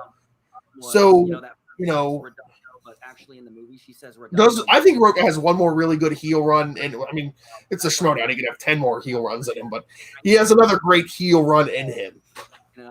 No kidding. Yeah, I do think that is an inevitable storyline that's going to come up here in the future for sure, given because he is sure the man has like a certain swag and no pun intended and confidence. Obviously it's Bobby Gucci, obviously, but at the end of the day, right now he's if his one of his competitors loses to another, to another person, to another competitor, he's going to compliment them. He's going to be like, you know what, we tried our best, but this guy did a great game, and we're just going to come back harder and faster for next time. That's his mentality, and that is very face behavior, honestly. And even Gucci himself, he calls himself like almost like a hesitant face, like a struggling face, if that makes sense. I know that's how he's kind of described it in the past. I wonder if that's still the case, though. How much this is probably it. I mean, the thing about Gucci that helps him be either a face or a heel is for his whole career, Gucci has just kind of spouted nonsense. And if he's a heel, you don't like the nonsense. And if he's a face, you kind of like, it's now this endearing nonsense, like like nonsensical stories that you never know what's true and what's not. Like you're like, oh, he's kind of like your uncle who's drunk at Christmas, and you're like, gosh, yeah. Uncle. But if he's not your uncle, you're like, who the fuck is this drunk guy? Like, to pick himself. Yes, there's a lot of the Shmomaboody. Shmomaboody. It's not Shmominati, it's Shmomaboody. There's no spoilers, but all those those disconnects last night and that during that pay-per-view could have been some Shmomaboody going on there. I don't know. Exactly. At 100% Shmomaboody. I do know some people in the chat were kind of talking about, some potential, heel turns within Finstock Exchange in particular. And they're kind of whipping out, Riley would be a great heel turn. I would love that. What do you think? I thought we were going to get that when he first became Who's the Boss, and the Kalinowski storyline with the dog being stolen.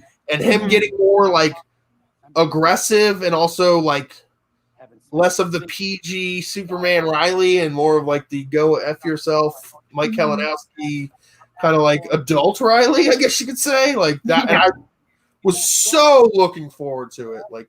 And for me, I don't know if you guys remember, but when he first teamed up with Clark Wolf, his tagline was the Schmodown needs villains. Or no, needs heroes, and that was his whole thing was the Schmodown needs heroes, and we'll be heroes. And I was he should have turned heel and been the Schmodown deserves villains, and that would have been his new tagline. He's a heel, boom, heel Riley.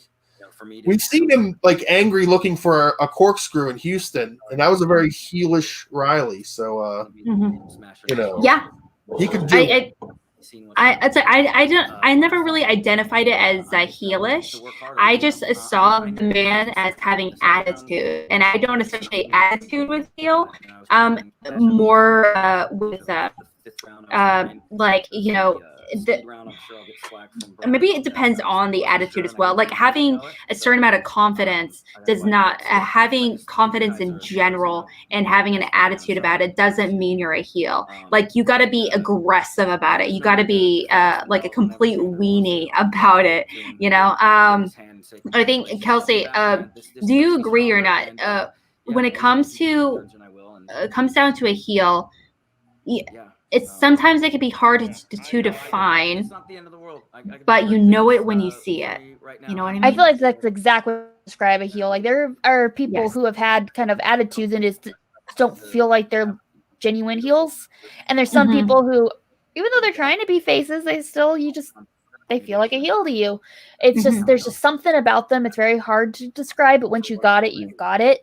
I think back to Riley, what I thought was going to happen with Who's the Boss and stuff like that, I thought instead of Ben turning face, it was going to be Riley turning heel. I thought, they were going to team up together, and then Guy, Ben, and Riley would run off into the fence together as heels.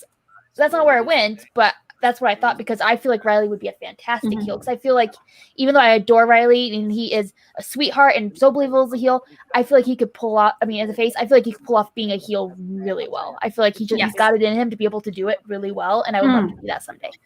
The potential. Okay, no. if they won it spectacular and had beaten the Shire Wolves, then I think they turn heel then. And then, because then you don't get the tackle, you don't get the post-match interview of Ben complimenting everything, and they can just be cocky and be arrogant. And to your point, Alex, about like the attitude is a thing. It can be a good thing or a bad thing. Confidence is the hero aspect of the face aspect of it, and the best heels are the other half of a like face trope. So if you're confident, you're a hero. If you're cocky, you're a heel, and that's where the whole like how big of how good you are at something can sometimes determine if you're a heel or a face. If you win and you're confident because you backed it up, you're confident. If you're cocky and you lose, or confident and you lose, now you're cocky and you're a heel. So I mean, like you can be both. Well, let's say I do think that it's very, very difficult to actually start to. It can be very easy to confuse the two. Like I look at Kaiser, for example. I look at him and I'm like, I'm like cocky and confident, and but also Gucci. I look at him as cocky, so and I do see him as confident as well, but I see him more cocky than confident, and so it really just kind of muddles the line for sure. I think it just comes down to the attitude that in combination with that confidence as well. Now, for example, talking about Brandon Hanna, he has so much. I think him, for example, I think he is a really great heel for a lot of different reasons. Not to mention his promos, his story work is fantastic. But at the end of the day, he is through and through. He is like talking about how, he purposely puts on this attitude, this aggressive attitude. It's not just cocky. It's not confidence. It's almost like a frustration, I'm just pissed off the entire time, and you're just in my way. That's all. It doesn't really come off as confidence or cockiness to me. But it's all good. It's all good. Cockiness, because he's when you're downplaying other people, which Brandon Han's my best friend, the greatest IG player of all time. But when you downplay other players, that's a heel move. A hero is confident in themselves and this is what I'm going to do and I'm going to do it, and it doesn't matter what other people do. The heel side is this person's not good, that person's not good, I'm better than them, that's why I'm going to win. That's the different sort of like dynamic there. But the other thing is it's kind of like drama and comedy, where like if you see yourself in the story, it's a drama. If you don't see yourself in the story, it's a comedy. When someone does something and you can see yourself doing it, well, you're a hero. You're the hero of your own story. They're a hero too, because I could see that's great. If you don't see yourself doing that, you're like, well, that's just stupid. Like why would anybody do that? They're a villain. They're the bad guy. Like it's a perfect example of Chandru, and this kind of personal thing. He dances when he comes out. I would never dance. On that note, I just want to let you guys know I am going to be exiting out of the match itself. So I'm just going to do that. But like the dancing thing, like I don't dance. I'm not a dancer. Like I don't see myself in that. Also, he's doing these like apparently like what are like popular dances, like that I don't know anything about. I'm not tuned into what's popular to dance, so it's off-putting to me, and therefore in my mind that means he must be a bad guy because he's dancing, But in actuality, that's maybe what the good guy does, and that's why there's always a gray area. There could be heels for certain people that are heroes for others, and vice versa. Are you guys dancing right now or having a seizure? Do I need to call medical? I don't know yet. I gotta know. Blink twice honestly... under duress. I have to say that's just my resting space. That's my resting space.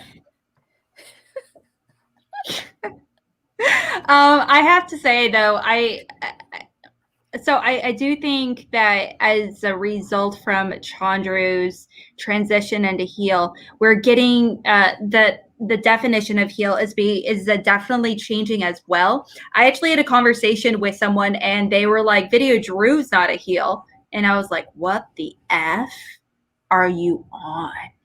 100% a heel. Drew herself calls herself a heel. She gets insulted when someone calls her a tweener. And so literally she gets insulted. It's kind of funny.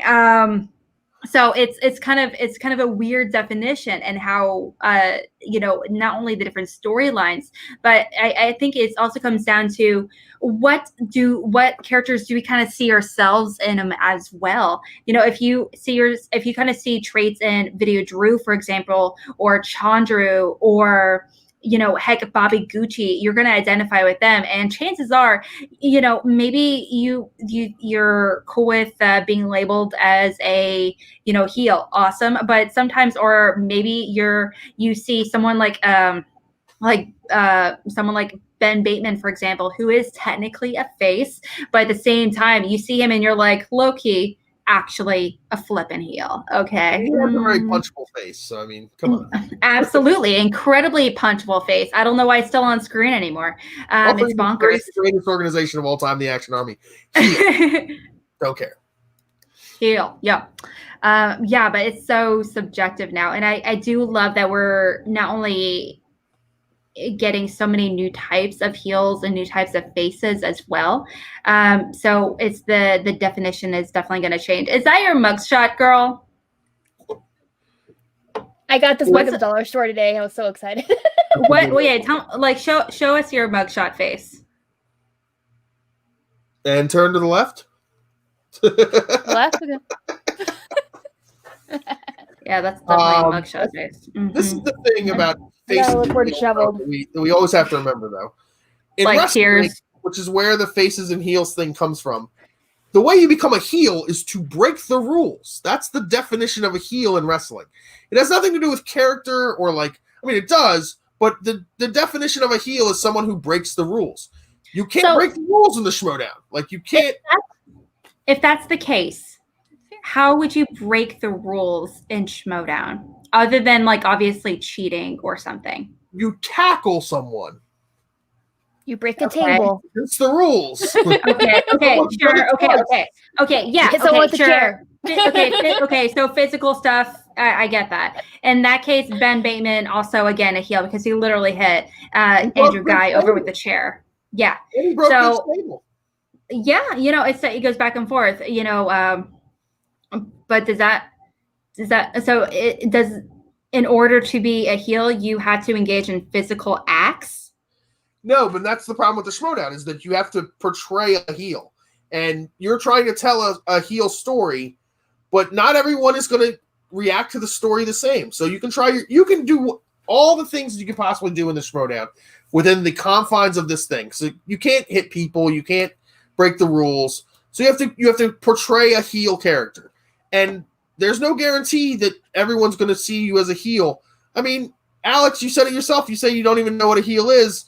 What is a heel? Down who don't know what a heel is. It's such a gray area. It's a very gray area. Yes. And what I identify as a heel, it may not be the same definition as you, Belford, and Kelsey, and also vice versa with faces and tweeners and all that good stuff. So who would you never believe as a heel? Are there people that you would never believe as a heel? I don't think I could ever believe Dan Murrell as a heel. I don't think I could never. He'd have to do something crazy, he'd have to tackle someone. He'd have to tackle no. I don't think I could ever visualize him as a heel, just because he's never ever exhibited any kind of heel behavior. Ever at any point, even when he's under stress or he seems pissed. That's the closest he came to becoming a heel. A week. That behavior was never really heel. She was just he just put up the paw and he was like, that's it. Someone that I would never consider a heel would probably be Rachel Cushing. That's a good one. I wanted that. I really wanted it too, but I would you're right. love She's that. so I would love that. beloved. We all know that Love that. if Rachel and Clark hadn't won the belts, and if Drew Guy had been available for that the Anarchy tournament, it was going to be Rachel and Drew Guy. And I feel like Drew Guy could have helped her become a heel, and he Ooh, with Drew Guy. I got one. Who you got? Marisol McKee. I don't know her enough to say whether or not she couldn't be a heel, but she's very likable. She's literally, her name is Lady Justice. Based off that one match, I can't name a lot of heels think they are providing justice. Yeah, I get it. I am waiting for her. Maybe she'll be like an actual tweener or something. I don't know. Maybe Shane's gonna whip her out and make her a true heel. I don't know. It would be pretty awesome. And make her out to be a judge, jury, and executioner kind of style situation. I would be so here for it. But also, after chatting with her last night, she kind of mentioned that she doesn't have any personal ambitions to be a heel at this time. She's just focusing on having fun, and she's just like, I'm just glad to be here. And I don't blame her. That's the first key to being a heel in the Schmodown is you have to want to be a heel. That's true. Because you can be a face in the Schmodown just by winning. If you just win and you don't do anything else, you're going to be a face because people are going to like you for winning. We like winners. To be the definition of a great heel is someone who can still be a heel despite the fact that they lost. That's why Roka's a great heel because he stayed being a heel even after he lost. Andrew Guy, after he lost to Roka, was still a great heel. The Team Action, when they lost to the Shire Wolves, they were still great heels. So yes. I have another one. Okay. Bibbs. I would say he that tried to be a heel. But it didn't work out. But the thing is, he will never. I don't think he will ever go back to being a heel, just because of how it really messed with him. He just wasn't able to really do both. I mean, when he was trying to be a heel is when the whole growl thing got over, and that was that's one of the most face things ever. Just growl. So growl comes up still for him. Pretty consistently. Yeah. Speaking of Viviani, I thought this today. One of my favorite things that Viviani does is he literally calls Brendan Meyer the kid all the time. That's how he addresses him is, come on, the kid, you can do it. In the middle of the match, he'll say that. And that's when his heel turn happens. The he's like, I am not a kid. And then there we go. And literally like a 31-year-old man.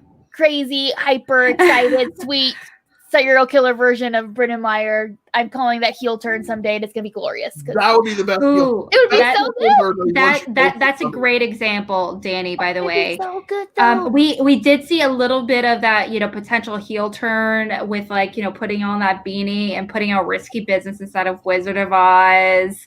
So I mean, you never know. I see it coming. I would love it. It would be. So, oh my gosh, I think he'd be a fantastic heel because a heel doesn't have to be evil and mean something like that. For example, of course, Harley Quinn, she is extremely excited, happy. She's cotton candy, she's bubblegum, but she will hit you in the face with a baseball bat. And I think that's exactly what kind of heel Brendan Meyer would be, and it would be awesome. Real quick to kind of maybe get back to this Chandru and Smets. So after this match, Chandru, I believe, went on, I think it was backstage, and he said that the Innergeekdom league has passed Kevin Smets. The whole league apparently is cast, which is one of the most heelish things you can. That is incredibly heel. Yes. Literally, the guy you just beat by 2 points in a championship match, you're now saying you're past him. But again, this goes back to the whole Brandon Hanna thing, where you're 2-1 against the guy, and you're saying you're past him. Now you're 1-1 against the guy. That's the thing. I honestly, I do think to a certain extent he kind of has passed Brandon Hanna as a competitor. He has beat him, but he beat him at a different time in his career. Just like Andrew Guy. I'm not going to lie. He's never going to beat Dan Murrell ever again. He just won't. It's just, I will say this, though. It's just not going to happen. Andrew Guy beating Dan Murrell is much more of a shock than if Brandon Hanna beat Chandru. Like that's Brandon. The difference between Dan Murrell That's and true. That's true. is much different than Chandru and Brandon Hanna. Because Brandon Hanna, despite what everybody wants to say, despite all the like pomp and circumstance, the promos and all this other stuff, Brandon Hanna as a person is an elite IG competitor. Like he knows a lot. He knows as much as anybody else. Like, he's right. Probably one of the most unlucky competitors because he's gotten. Yeah, he ran into Chandru, like, and then he also ran into Alex Damon in the tournament, and Alex Damon played. From Alex Damon's first match to his match against Hanna was amazing because in Atlanta he was mediocre at best, and we were like, "You're not going to do anything in the Innergeekdom," and then in the IG tournament he was much better. So. But saying it to Hanna, you're 2-1. Okay, maybe you can say it then. You're 1-1. Okay, so Hanna right now technically is technically in the middle of the road. So he's at 3-3. Based on what? He's 3. He's 3-3. Right. So just based on his record is what you're talking about. Not like I'm talking knowledge of the game. I'm not talking about that. Yeah, no, I'm talking about specifically talking about his record. Yes, exclusively his record.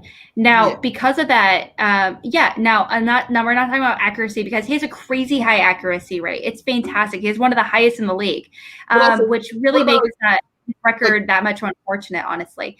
Thing is, I do that about Hanna. It's saying it about Smets. That's like that's loco. Like, what? Where? Chandru said about Smets that the IG has passed him. Passed Smets, like. Okay. That's crazy talk. Like. Okay. Okay. I mean, like, it's just like honestly, that kind of quote is just kind of whatever to me, honestly. I mean, like, it doesn't really mean anything. It is kind of like I do feel like it just really kind of solidified his heelish attitude. I mean, his heelish persona. But even Kevin has told me personally, he's like, yeah, him and Chandru are good. They have no real beef with each other. They're totally fine. That's what he's told me. That's what he's told me personally behind the scenes. And there's like they talked beforehand and after, just to reaffirm everything. Now, obviously, it's different with everyone. Everyone has different experiences with different competitors and everything. So it's just and let's face it, Schmodown, everyone involved, the fandoms and everyone. Whereas as much as we're expanding, we're still a very tight-knit community. And so, and word gets around really, really fast. And so, thing is, but like I mentioned, but everyone's interaction, like, so if one person, like, for example, hypothetically, Belford, if you interact with Kelsey on a bad day, and it could be like Kelsey's worst day ever. Maybe you think for the rest of your life, well, Kelsey is obviously an awful person and you might picture her as like the worst person ever for the rest of your life. But alternatively, I can see Kelsey on her best day. And therefore, because I know it's always her best day. Let's face it, guys. Not only that, she's so beautiful, girl. I love you. Love you, girl. But I will look at Kelsey and be like, she is the best person ever. So we're gonna have very different opinions, obviously, about it, just depending on what's going on. So I obviously, when it comes to one person, I don't know if we can base off create this whole thing around him based off of one, maybe two experiences. But it's but I also kind of like to apply that towards a lot of different things. So it's just kind of what are we applying this to? I'm talking about applying it towards Chandru in particular. Right. Okay. So, like I mentioned, so maybe you've heard behind the scenes that Chandru, or like on here, like you said. I'm just going entirely what he said on backstage. I'm talking about the character of Chandru saying that. Yeah. I was presuming about the character of Smets, not about the person of Smets. Yes. Exactly. It is a very, and I'm talking about it in the context of being a heel. So, like, it is a very heelish thing to say. It's also very, like, but as a heel, you don't want to, like, again, it's like, what kind of heel are you? Are you the needling heel? That's a needling heel move. Are you the cocky heel? Is that the like overly cocky move? I don't know. I think he's maybe still trying to find his heel character. It's just a really weird thing to say, like after you have a match where it's really tight. A lot of weird things happen, but it's fine. It's whatever. Very heel behavior overall. Yes. Kelsey, what are your final thoughts about the match and the challenges and all that good stuff? I thought it was a really great match. The challenges were definitely, as people who talk about the Schmodown the way we do, challenges are entertaining to me because it gives me something to talk about on live and things. I'm like, yes, I'm going to discuss this for 45 minutes. It's going to be awesome. So those are the things that I actually look forward to in matches. I like controversy a little bit, to be fair. So there's plenty of that this match, but there's also a lot of good gameplay, solid.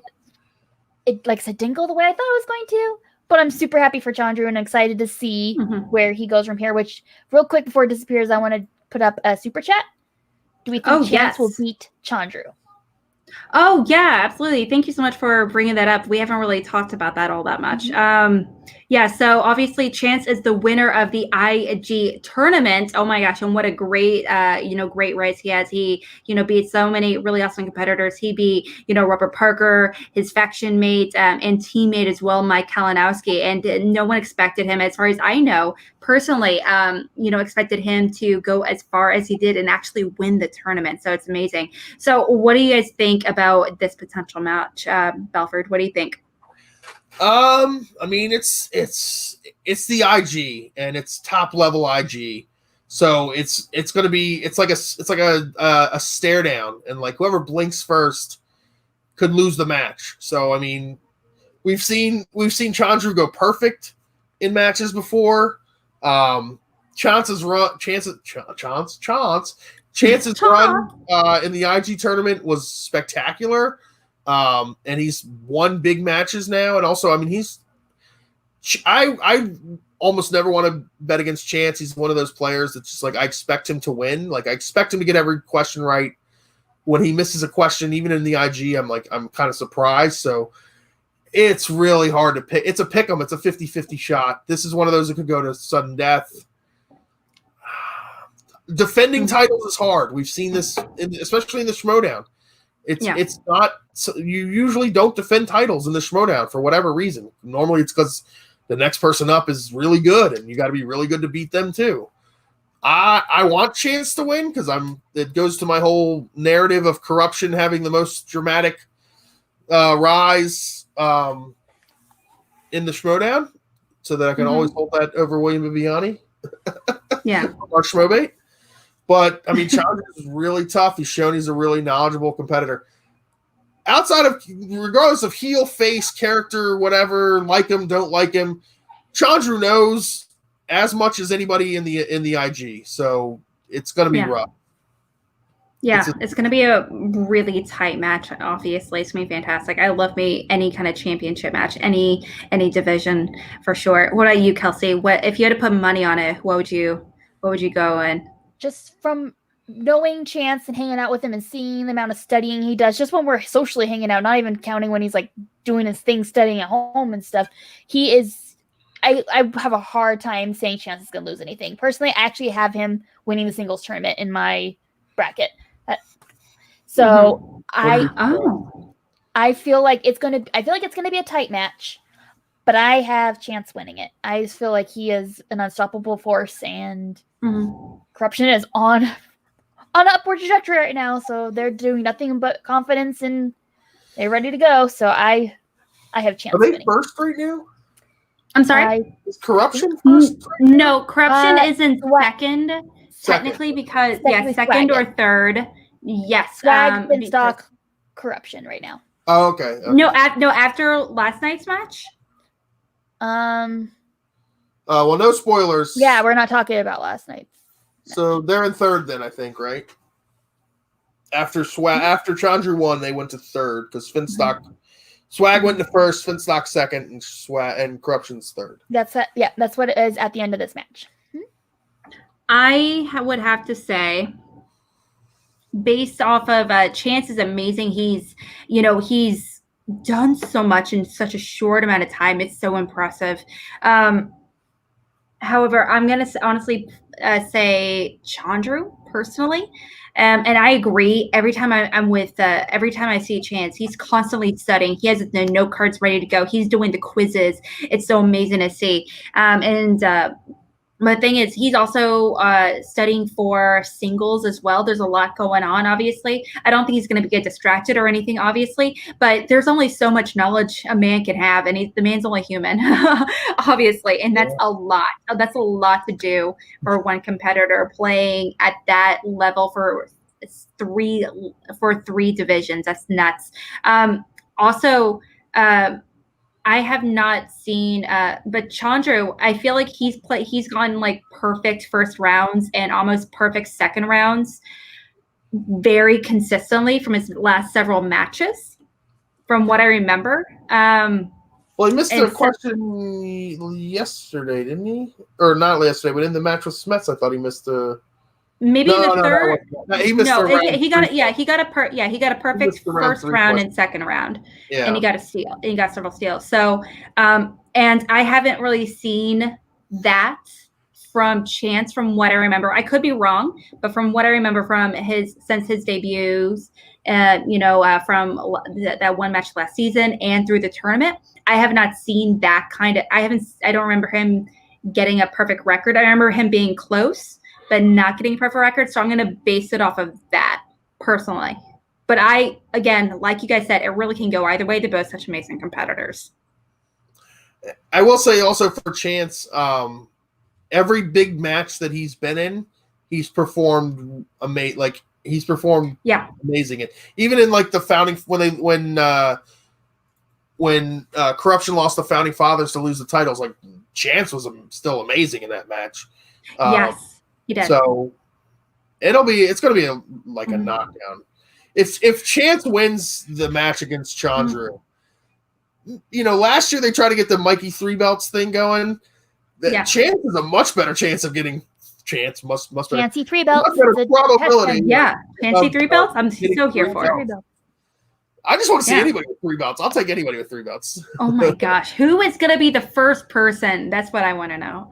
It doesn't have to be an IG. It could be Star Wars and teams and singles like Roka. Hey, you never know. Roka's been saying how he wants in Star Wars. More likely to be like IG, like team, because most Star Wars players don't play in teams. So it's like, where do you get that 3rd belt from? Yeah. Yeah, I know. I mean, like Adam Witt, for example. Adam Witt. Adam Witt does, yeah. But I mean, he's not close to winning any 3 belts. So. Witty 3 belts. So let's make that happen. But also, like, people talk about it all the time. How they, they say they would love to try getting an IG, or they would love to get into Schmodown next season. And you never know. We could get some rookie matches here pretty soon. And if we had a new introduction of another division, what's the next division you need in the Schmodown? Oh, I would love a classics. That's what I was division. thinking. Classic. I would prefer that. I've heard a lot of people talk about like horror thriller would be a great one, and I'm like, thing is, that's like one that's cool. I love horror. I do. I really do. I'm actually doing a supernatural horror marathon right now. But the thing is that classics is rarely really brought up in Schmodown overall as a slice. And that is a lot of competitors who love classics. Yes, and it's so. Well, you work with Roka, so of course you know people who love classics. No. I mean, like, I personally don't know the many, but the thing is, I mean, I do think it's definitely an underrated. I mean, he's okay on classics, but he's not great on classics. The thing is, classics, and I just want to clarify, classics includes anything, any movies up to 1969. So any genre, any director. What makes that definition? I don't understand why 1969. That's what I've heard Christian and Ellis say. Because starting at 1970.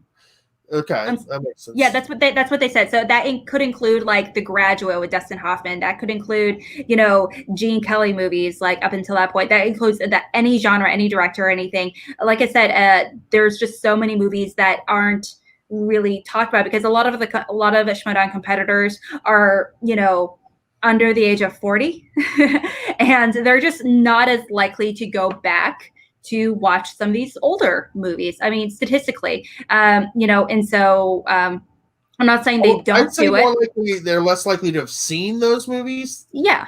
I mean, But they would have to go out of their way, you know. A lot of Schmoedown competitors are like crazy, and they'll go watch every freaking movie they can. Yeah, and, like, yeah. But they have to Although really Yama actively loves go out of classics. their way. Yeah, yeah. But he's like the only young person. Chance loves classics too. I did not know that. Yeah, Okay, two young people. those two crazy people who watch way more movies than the average person. That's why they love classics. Oh my gosh, Paul. Okay, Paul. He apparently watched like 800 and something movies last year. Yeah, he said it on the show. I think it was 914.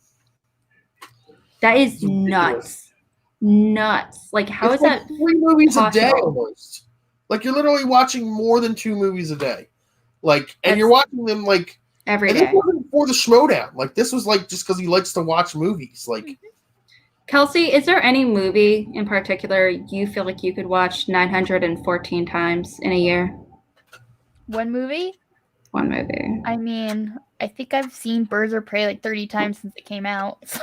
30 times? It's my like put on the TV while I'm cleaning house or stuff, and then like when I'm making like ads and stuff, I'll have it over here. And I mean, I don't want to tell you, I've probably seen Suicide Squad at least 100 times. I refuse to believe that, lady. I refuse to believe that. I refuse. Guys, we gotta clip it out. Kelsey just said she has seen this movie so much. However, she doesn't even like that movie that much. Someone clip it out. Oh my gosh. Parts of it. Oh, and Nerdguardic says Kelsey needs to get in our Birds of Prey quiz coming up. Ooh, Kelsey. Ooh, I only you win for that challenge? Okay, I'm good with plot stuff. I am not as great with like who played this person. Well, that's the thing. For Video Chronic, their quizzes, that's what it's all about. It's all about the plots. It's not about who directed, what actress played this person. At least maybe one or two questions, but that's it. It's all plot based. So just want to give you a heads up. You should totally do it and represent like the C2A. Like if I'm not part of that one, then I will shamed by everyone. Yes, so. we will 100% shame you, and we'll just tell you to do better. And I'll say that out of love. If I don't win it, then I lose my Harley Quinn card. Yes, I'm also like, I'm still distraught. I lost that by like one question because I misunderstood a joke in a movie. The thing was the Video Chronic quiz. What? Romeo and Michelle, the movie? Yeah, I won the Romeo and Michelle one. Oh god, I was really proud of myself. That's like a highlight of my life, was winning that one. Girl, oh my gosh. Oh man, I would love to go up against you. Oh my gosh, can we do it? Okay, Video Chronic, yo. Okay, Nerd Chronic, Eric, my dude. Can we get a C2A ladies episode? Kelsey, me, Danielle, Danny, and Alex, and I, and Drew. We're all going head to head. Only the ladies, not anybody else. That's absolutely the ladies. Absolutely the ladies. We're not even talking about this match anymore. Goodbye. Oh, whatever. Okay, actually, guys, we should really kind of bring it down. Yeah, we should wrap it up. Thank you so much for hanging out with us today. We really appreciate you coming out and hanging out with us for over 2 hours. That's kind of bonkers. But please like, subscribe. Please comment below. We'd really appreciate it, and we'll probably respond back. Honestly, considering there's like so few people that comment. So please do. Yes, it is very sexist for me wanting a C2A ladies Video Chronic. Not like we're quiz. best friends and we hang out together every it's single definitely day. It's exclusively because Kelsey, it's because you have a vagine, and that's the reason why I want you on. That's the only reason. It's not because I worship everything about you and I think you're amazing. No big deal. Girl, I love you. I love you, Danny. I know you guys start having a love affair with each other at the end of the episode. Yeah, You know what? This is what friendship looks like. Okay, Belford, friendship. Friendship's overrated. What a sisterhood looks like. Okay, speaking of friendship or lack thereof, apparently, Belford, where can we find you and everything You you're can't doing? find me. I'm not findable anymore. You're all No, we blocked can on all totally of my find social you. medias. At Mr. Billy Belford, if you're not blocked yet. I'm On like Twitter. waiting for my Twitter thing to be blocked by him. Not gonna lie. What was I? Over to you, Kelsey. Where can we find you? Everything you're working on and all that amazing stuff you do. All right, you can find me at KelseyKins90 on Twitter and Instagram. I also run the Call to Action podcast Instagram, so you can interact with me there. TeePublic, we've got merch. We have masks. Wear your masks. I also have a Twitch stream. It's at Kelsey Kins Gamer, where I play mostly DC-centered content. I do dabble in some other things. And on my YouTube channel, which is under my name, I am going to be starting to do a new thing where I am reading DC comics and then comparing them to their animated movie counterparts. So I'm going to focus on animated at least for a little while. So like Hush and things like that. And also I'm reviewing books, which I am reading this one right now. Hear my review about this book. I'm already loving it. So that's new stuff that's coming for me. So. I'm excited. I remember like when you first told us in the C2A ladies chat. Ladies chat. We do have a separate chat. We do. we just send each other memes and stuff the entire time, and like It's send each other like bikini pics, and just be like, "Hey," we were like, "Hey, what flavor of White Claw should we drink today?" Hey, that's all we do. My hair. It's like, "Hey guys, how's my makeup?" You know. Oh, okay. Yes, we're wrapping up. Okay, guys, but that sounds like so much fun. I can't wait to hear more about that book in particular. Sounds really cool. Yeah, apparently guys do need a C2A guys chat. You know, go for it. You know, absolutely. No problem with that for sure. Paul, Mr. PLD. Also, you were the one begging to get in to be in the C2A ladies chat. Begging. Okay, begging constantly, like, hey, when am I going to get in this chat? When am I? My name is Paul. When am I going to be a babe? I want to be a C2A babe. My name is Paul. Can you fly the ball in the babes chat? What can I do to get in that chat? Can I pass the test? What do I need to do to fill out the requirements? Can I apply on an application? Sorry, rambling. I apologize. I am Alex Mack, part of the Call to Action crew, and you can find me at real_Alex Mack on Twitter. You can also find me on Mornings with the Outlaw, Tuesdays and Thursdays at 10:30 Central. We dive into like movie news in the week. And last but not least, on Tuesdays, Video Drew and I from the Dungeon, we have a show called Sono Bias where we really try to challenge each other and watch movies that, we haven't seen before, watch movies outside of our wheelhouse that we're not familiar with, and really kind of dive into our movie biases, whether it's be it for a director or a certain genre of films. And as it turns out, we kind of realize there's a lot of gaps in each other's knowledge that we're definitely trying to get each other much more familiar with. I watched my first David Cronenberg movie because of her, and it scared the bejesus out of me. But I am grateful I watched it because I answered a Schmodown question because what? So that works out. But yeah, so definitely give us a follow there. Like I said, subscribe, check us out on Twitter. In the description box, you can also find the TeePublic merch stuff. So definitely get everything there. Thanks to Kelsey for doing everything. And also we have a Facebook page as well for Call to Action. So guys, thank you so much. We appreciate you. Supremely grateful. And you guys stay safe out there. Wear a mask and go watch some movies. Have some fun. Bye. Bye-bye.